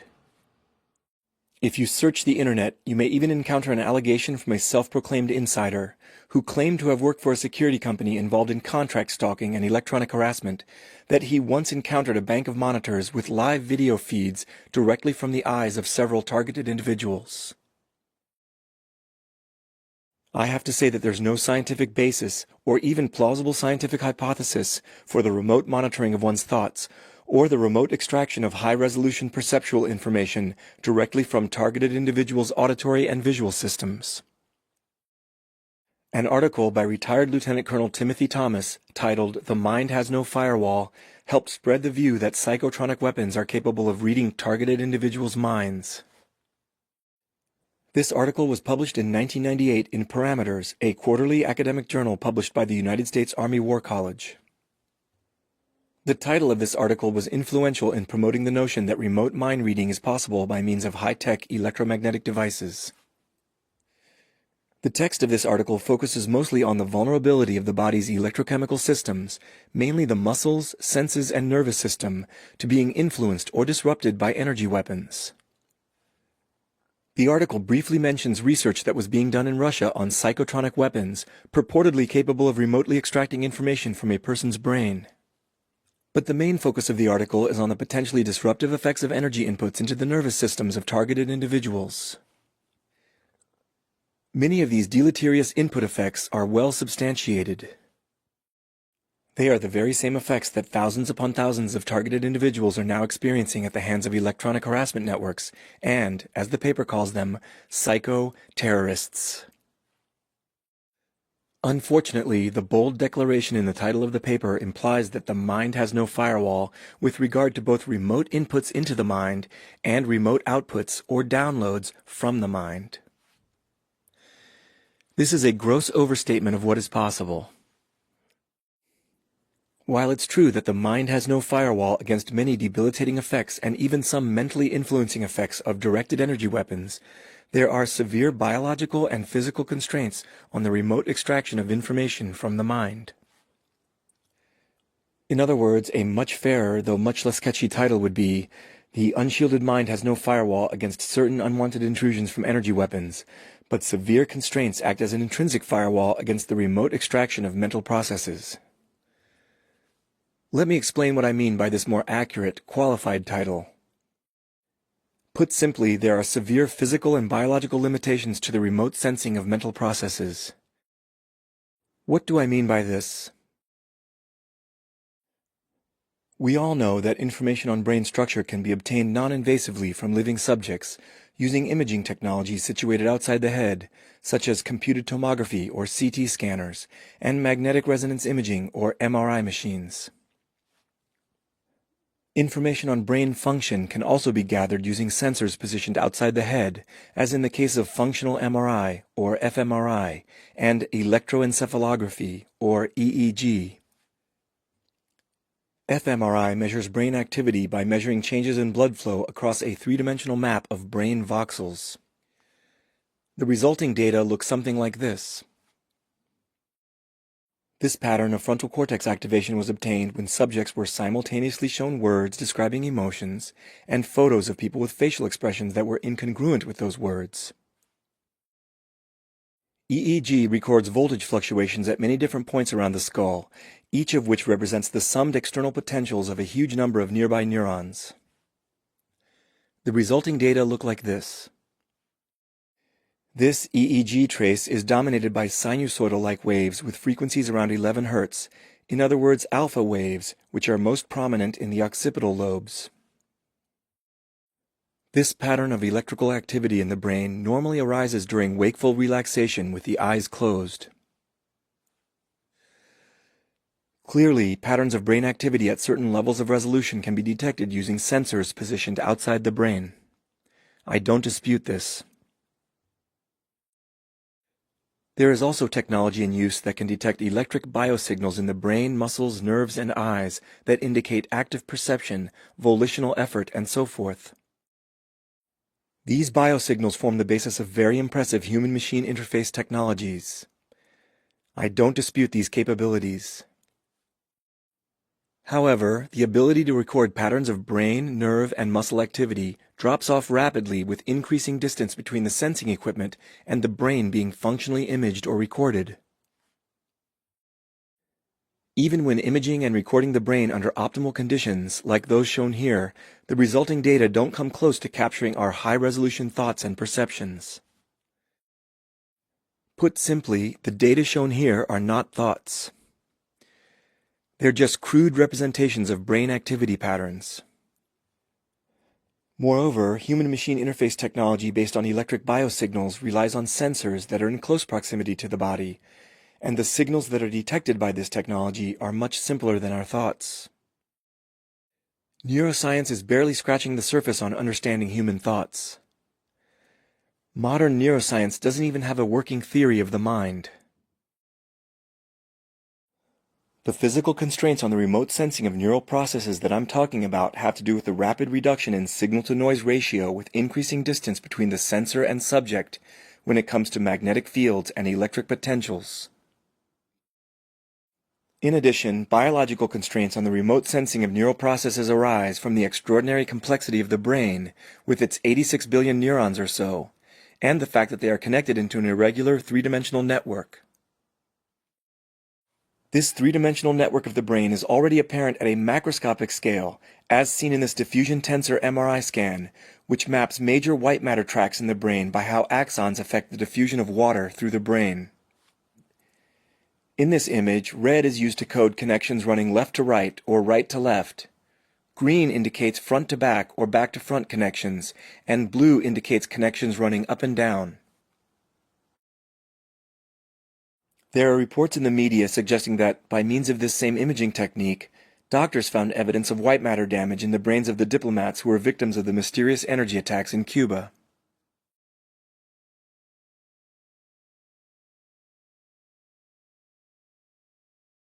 The three-dimensional network of the brain shown here becomes progressively more intricate and irregular at smaller and smaller scales.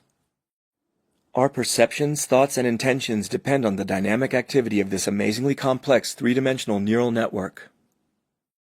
Brain activity measured inside any given voxel, or the field potential measured at any given point outside the brain, represent the summed activity of a multitude of neurons, which means that a lot of information about neural processes is inevitably lost during non-invasive recording methods.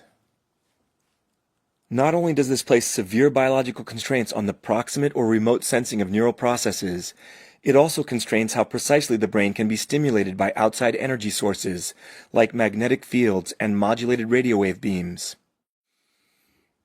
For example, even when a pencil-thin beam of modulated radio waves is locked onto one part of the head, that beam will simultaneously irradiate and possibly stimulate all interconnected neurons along the beam's path with the same pattern of modulated energy. Neural networks involved in perceptions and thoughts are not arranged into nice neat lines or circuit diagrams in the brain. Instead, our thoughts arise from complex activity patterns in highly intricate three-dimensional networks, and these same endogenous activity patterns cannot be reproduced in the brain by outside magnetic fields or beams of electromagnetic radiation, no matter how advanced the technology is. This is not to say that composite patterns of brain activity, such as emotional states and levels of arousal, cannot be strongly influenced by radio frequency energy. They can. Targeted individuals, perpetrators of electronic harassment, and the developers of directed energy weapons in the military-industrial complex know these sinister influences are possible. However, it's important to keep in mind that there are limitations on the types of precise neurophysiological influences that are possible with these devices. Direct thought injection into the brain and mind reading are not possible. In contrast, intricate perceptual effects, including perceived sounds and possibly perceived visual effects, can be induced with radio frequency energy at the level of the respective sensory organs and not directly in the higher centers of the brain. These effects can be very high resolution and frighteningly real because they're generated at the level of the sensory organs, which are spatially arranged and optimized to precisely encode variable energy inputs. However, the perceptual effects of electronic harassment don't arise from the traditional sources of stimuli, and they can be very subtle. In turn, this can give rise to subliminal suggestion, which can sometimes be experienced as thoughts being injected directly into one's mind. I think it's important for TIs to be aware that direct thought injection and mind reading are not actually happening, because this knowledge can help minimize the terrorizing and psychologically torturous aspects of this very sick crime. Don't ever forget that your private thoughts are your own. Nobody can intrude upon them unless you vocalize them or write them down, and then there's no longer any guarantee that your thoughts will remain private. In other words, it's a really bad idea for several reasons to engage in open discourse with your V2K. To summarize, radio frequency harassment devices and directed energy weapons are capable of producing a broad suite, or syndrome, of deleterious bioeffects on targeted victims. The precise effects probably depend on the nature of the harassment device or weapon being used, and the way that device is tuned in terms of power output, frequency composition, pulse duration, and modulation pattern. There is at least some to ample, publicly available documentation that modulated radiofrequency energy is capable of producing all but the last two reported bioeffects of electronic harassment listed here. Even though there is no publicly available documentation that modulated radio waves can produce visual perceptual effects, I have formulated a scientifically plausible model for how this might be accomplished with radio frequency energy. When a number of the bioeffects on this list suddenly occur together as syndromes of synchronously correlated effects, suites of these effects can actually point towards radio frequency harassment as the most likely source of these correlated effects. The only commonly reported effect that has no documented support and makes no sense scientifically is the extraction of thoughts, or the remote monitoring or downloading of neural processes by means of so-called psychotronic devices or wireless neurotechnology. Still, many credible people report this experience, and I think there's a good reason for that. The feeling that one's mind is being read while under electronic harassment is likely a valid experience for some people on the receiving end of this high-tech form of abuse. It's just that this experience is almost certainly a well-orchestrated illusion by the electronic harassers, or psycho-terrorists as Timothy Thomas calls them, an electromagnetic sleight of hand, if you will, particularly when a victim's actions and possibly even their words are under extreme surveillance, and the victim can be influenced simultaneously by private messages and subliminal suggestions sent via modulated radio frequency signals. For targeted individuals who are abused with V2K technology, it's also possible that it can sometimes be difficult to distinguish one's internal dialogue or inner voice from a voice-modulated signal injected via the microwave auditory effect. This may also facilitate an illusory experience that one's mind is being read, but this is not what's really happening. In addition to thousands upon thousands of people being terrorized and repeatedly criminally assaulted, the socio-criminal phenomena of organized stalking and electronic harassment are probably imposing huge hidden costs on society. I'd like to spend a few minutes exploring those potential costs. According to the Centers for Disease Control and Prevention, suicide rates in the U.S. have risen since 1999 for both females and males, across all age groups except those aged 75 years and older. I'm not arguing that this increase is mostly attributable to organized stalking and electronic harassment, though the TI community knows for sure that a number of victims have been driven to suicide as a direct result of these atrocious crimes.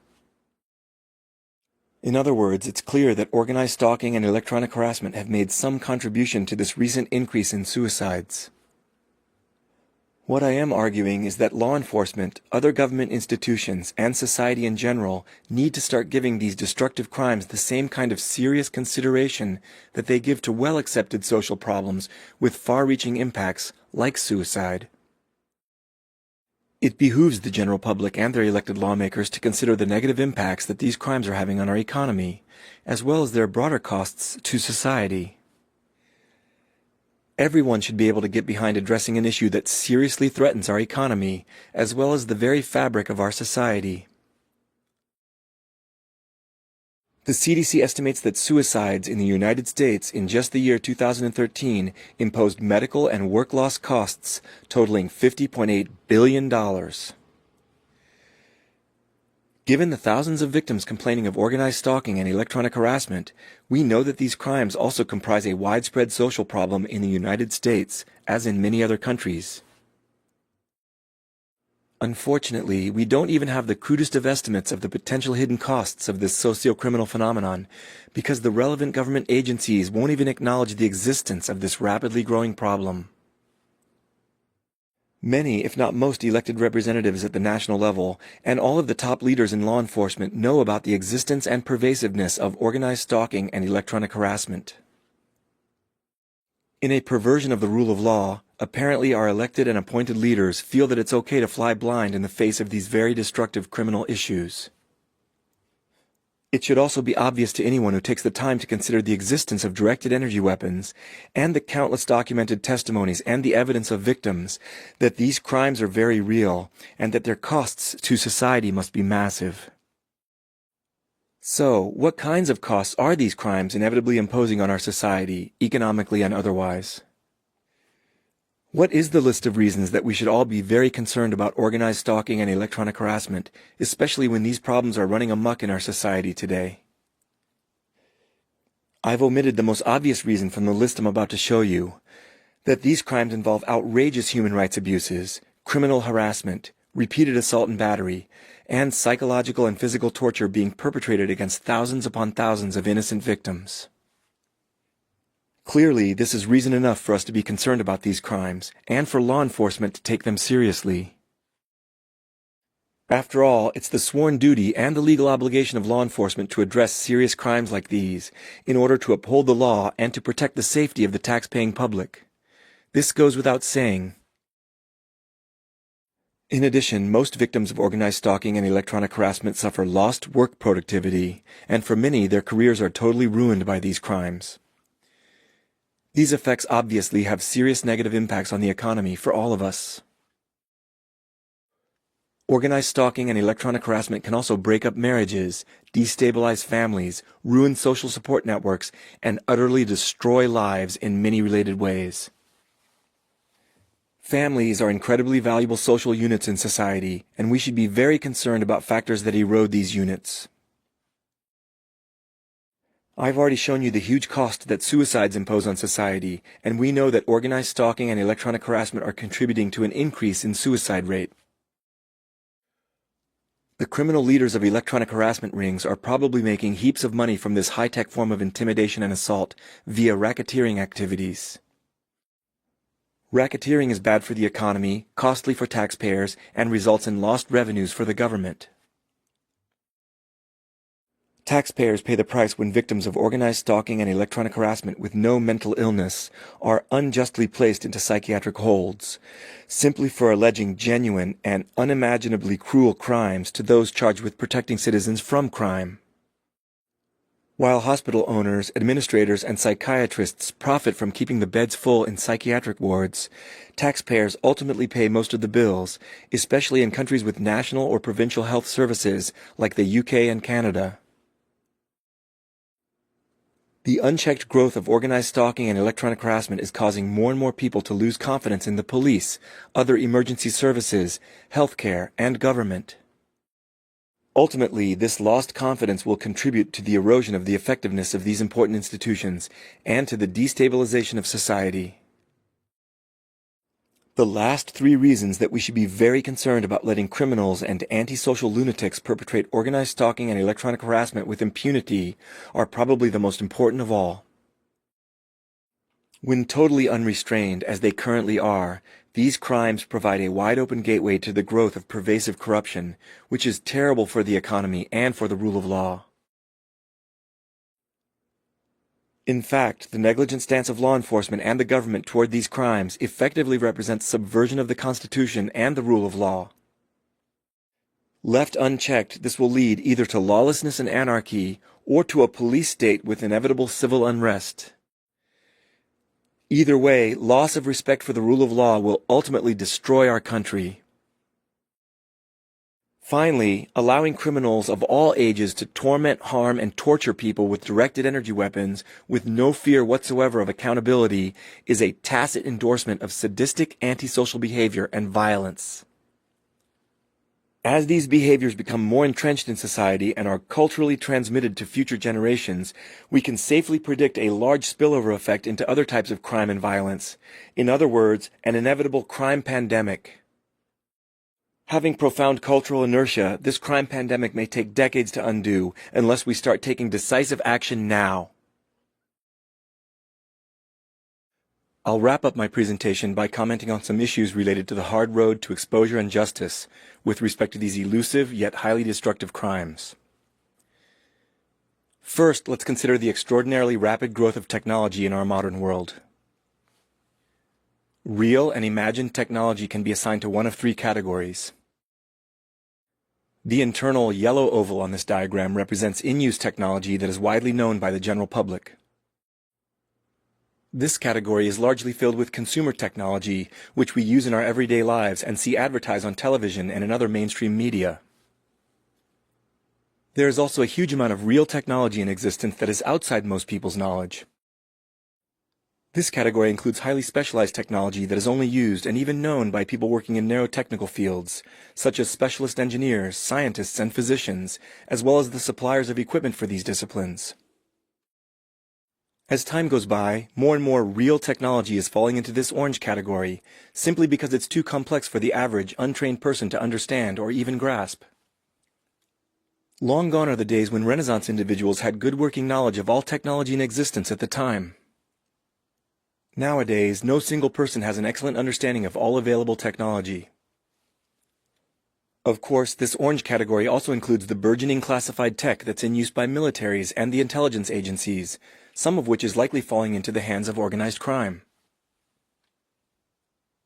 Any technology that's dreamt up or mentioned culturally, but cannot exist due to the limitations of what's possible, or doesn't yet exist but may someday, falls into a third category, labeled science fiction in this figure. Obviously, the tools used by criminals for their illegal tradecraft often come from the yellow category of in-use technology that's known by the general public. But I think we can safely assume that more and more criminals are using methods and tools from the orange category of tech in use outside the average person's knowledge. The reason is that this kind of technology makes it easier for criminals to get away with their crimes, especially because most police officers lack technical expertise or advanced educations. Along with the victims, perpetrators, and law enforcement, psychiatry is also on the front lines of organized stalking and electronic harassment. It's not as if the victims of these crimes are generally seeking help from psychiatrists. After all, organized stalking and electronic harassment are very serious crimes, first and foremost. Victims know this all too well, since they are on the receiving end of these crimes. Nevertheless, many victims are dragged in front of psychiatrists against their will, simply for making allegations about these very real and very disgusting crimes. Unfortunately, psychiatry is failing in some important ways in relation to the rapid expansion of technology. Psychiatrists are often heavily biased by their own limited knowledge of what constitutes real technology and what should be relegated to science fiction. Aside from knowing about the effects of psychotropic drugs, most psychiatrists do not have substantially more advanced expertise in specialized areas of technology than average people in the general population. Yet, many psychiatrists boast inflated egos, and some get off on an entitled sense of power. While the orange crescent in this figure is quite wide in reality, and growing wider every day, in practice many psychiatrists act as if this category of technology is narrow or non-existent. If these psychiatrists personally don't know about the use of advanced technology for nefarious purposes, they completely rule out the existence of all such technology when making diagnoses, which result in people having their freedom taken away, their personal relationships harmed, and their future testimony discredited. If a person on an involuntary psych hold tells a psychiatrist about harassment and assault by means of advanced technology, which is outside the psychiatrist's knowledge, a diagnosis of delusion is almost inevitable under the flawed psychiatric approach in practice today. This is a very serious problem. This issue must be addressed if we're going to effectively combat organized stalking and electronic harassment, because the flawed diagnostic method of modern psychiatry fuels these crimes and gives the criminals the perfect cover. Currently, psychiatry is unwittingly, or perhaps wittingly in some cases, facilitating this atrocity. Being on the front lines of this issue, there's no excuse for psychiatry not to be one of the first institutions to take constructive, proactive steps with regard to this serious socio-criminal issue. If the current criteria of psychiatric diagnosis cannot distinguish delusion from the outcome of genuine abuse, then what good are those criteria?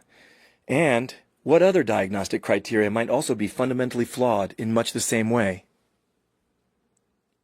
I think it's well within the current capabilities of psychiatry to overcome this dilemma by overhauling and modernizing their diagnostic criteria and methods, and by waking up and finally stepping into the 21st century with respect to their understanding of the technologies of psychological harassment and abuse.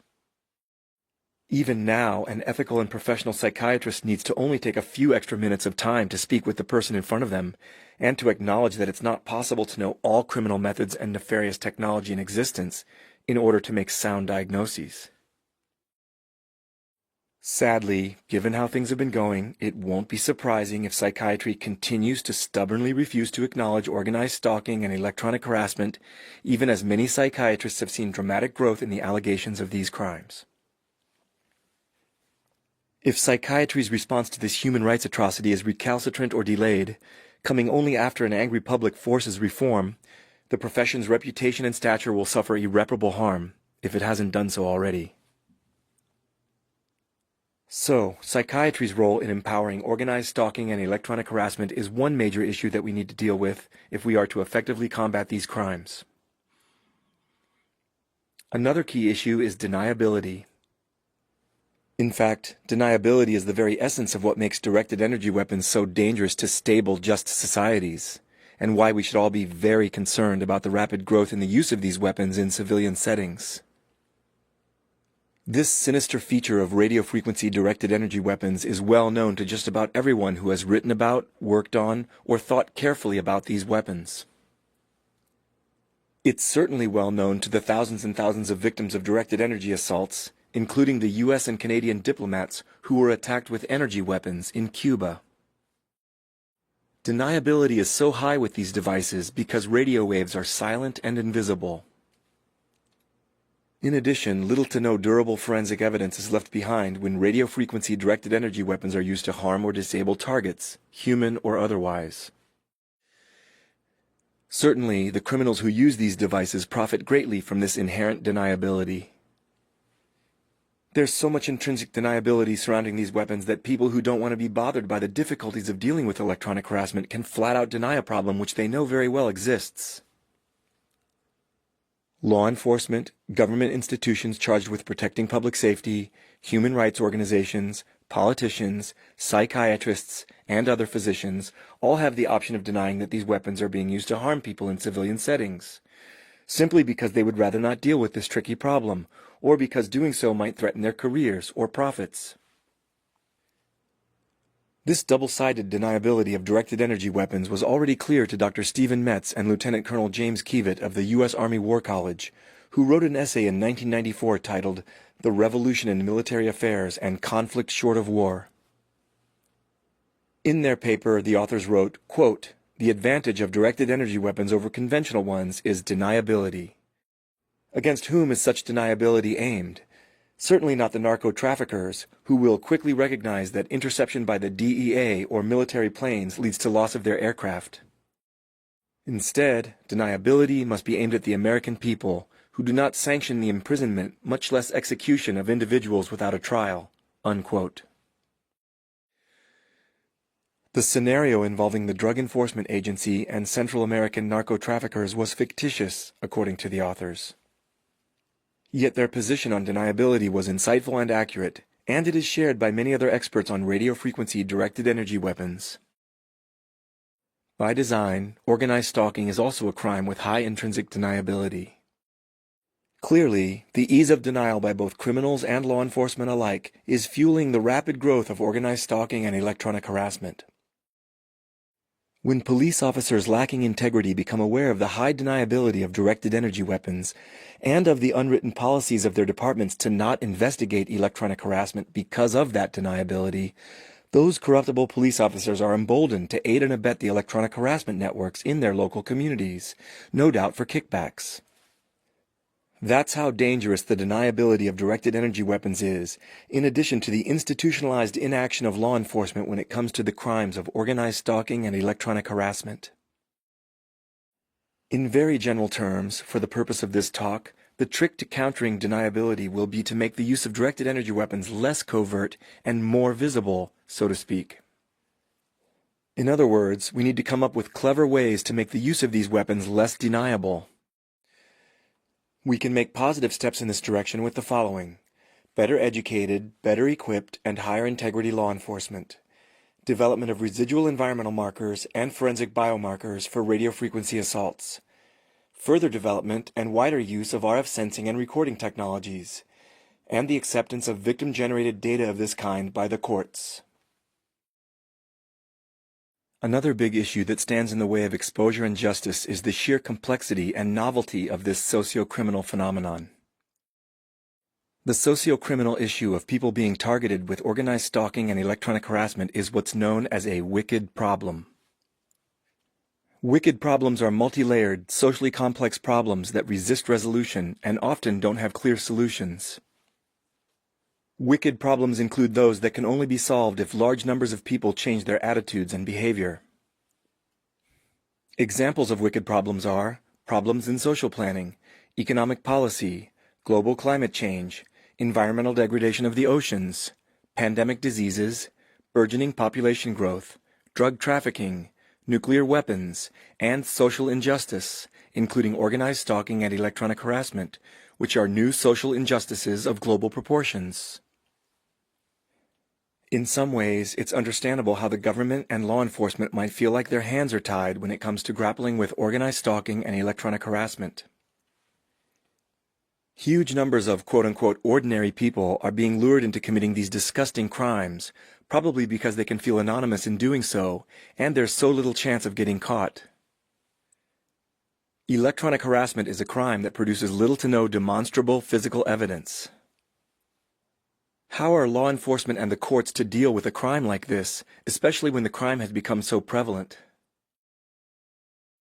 A popular ancient Roman expression comes to mind when I think about how non-corrupted government officials who know about this socio-criminal phenomenon might feel.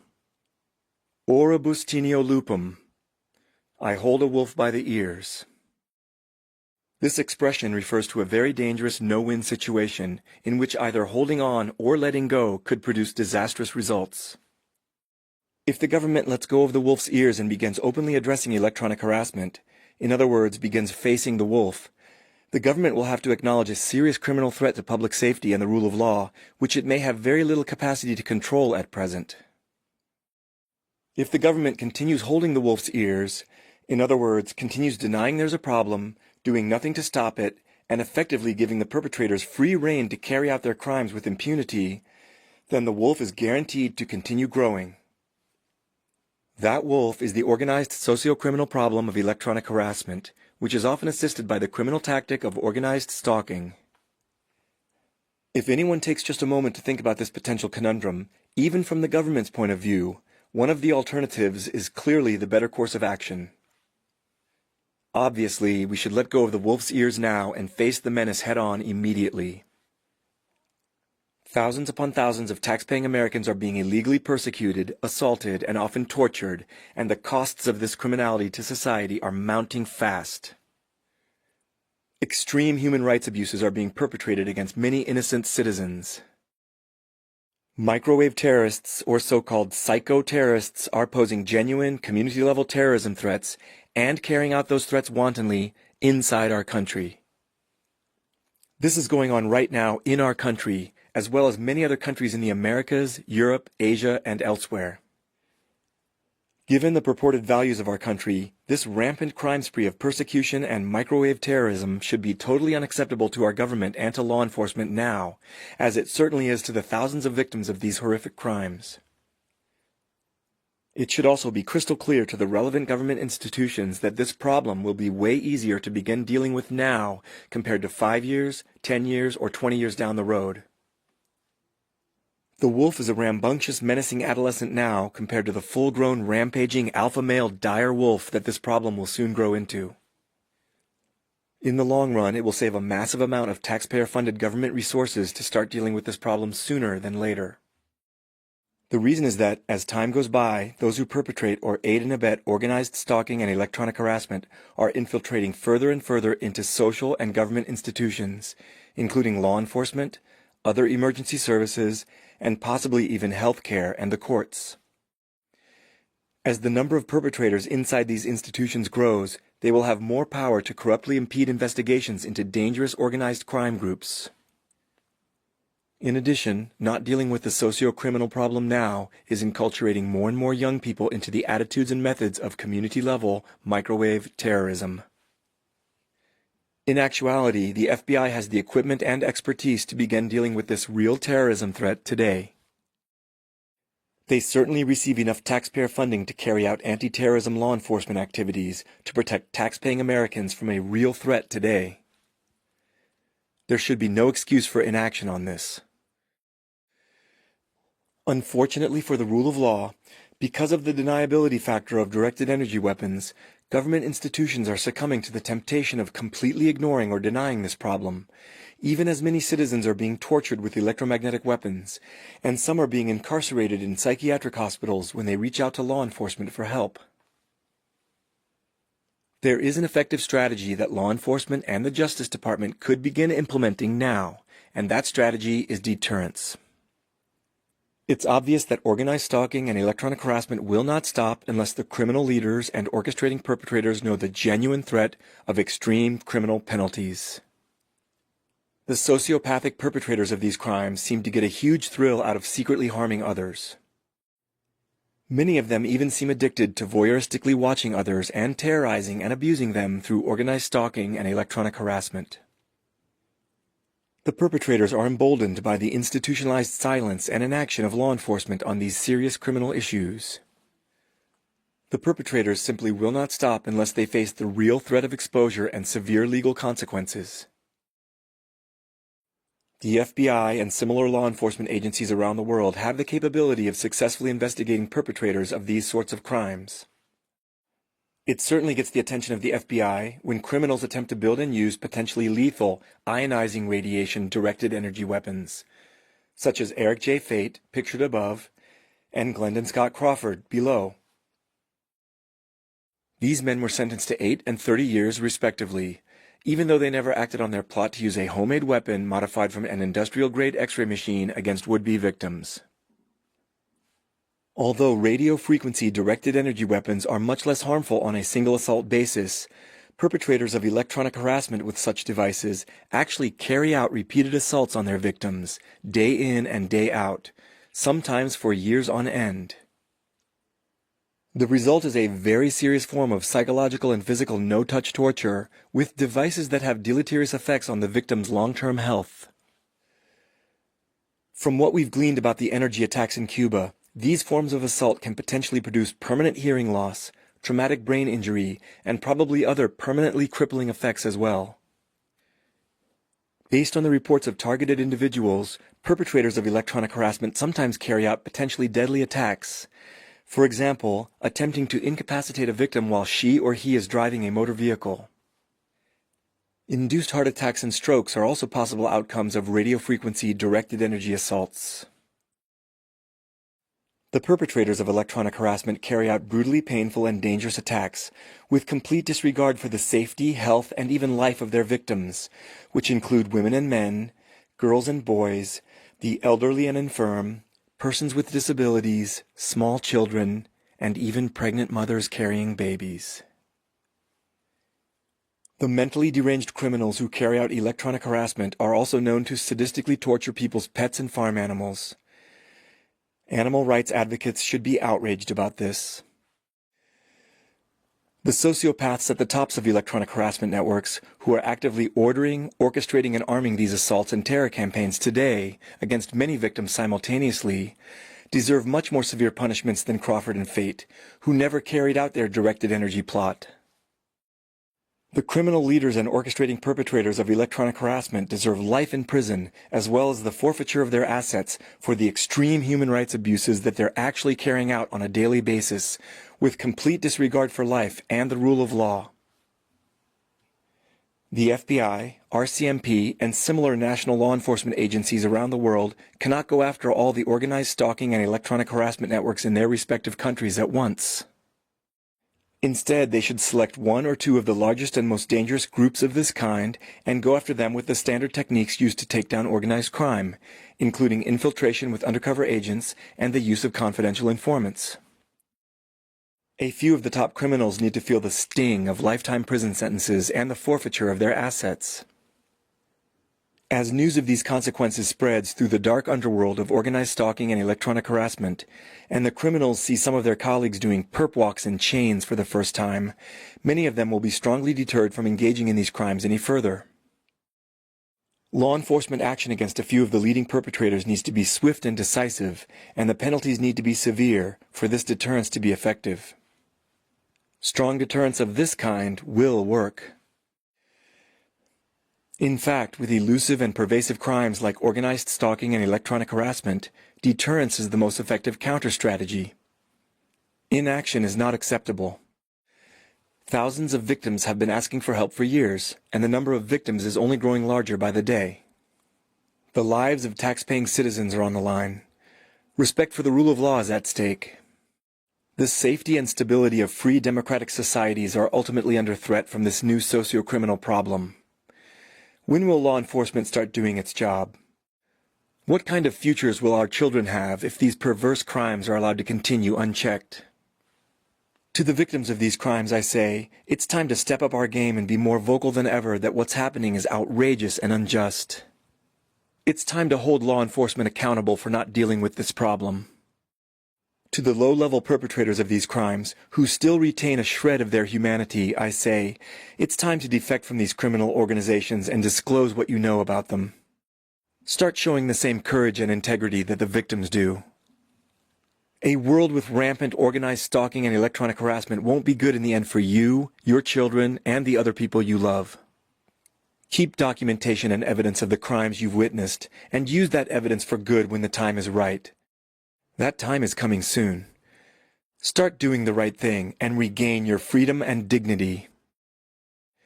For those who were unaware of these crimes, it's time to wake up and start getting concerned about the threats from organized stalking and electronic harassment. These crimes could be unleashed on you at any time. The government and law enforcement have done nothing to stop these crimes, and you should be very concerned about that kind of negligence by the institutions that your tax dollars fund. Victims of organized stalking and electronic harassment have been fighting by themselves thus far. Not only for themselves, but also for the rest of society. It's time to start helping them in this shared battle. We're all in this together, whether you know it yet or not. We all need to fight for the most important human rights issue of the 21st century. Thank you.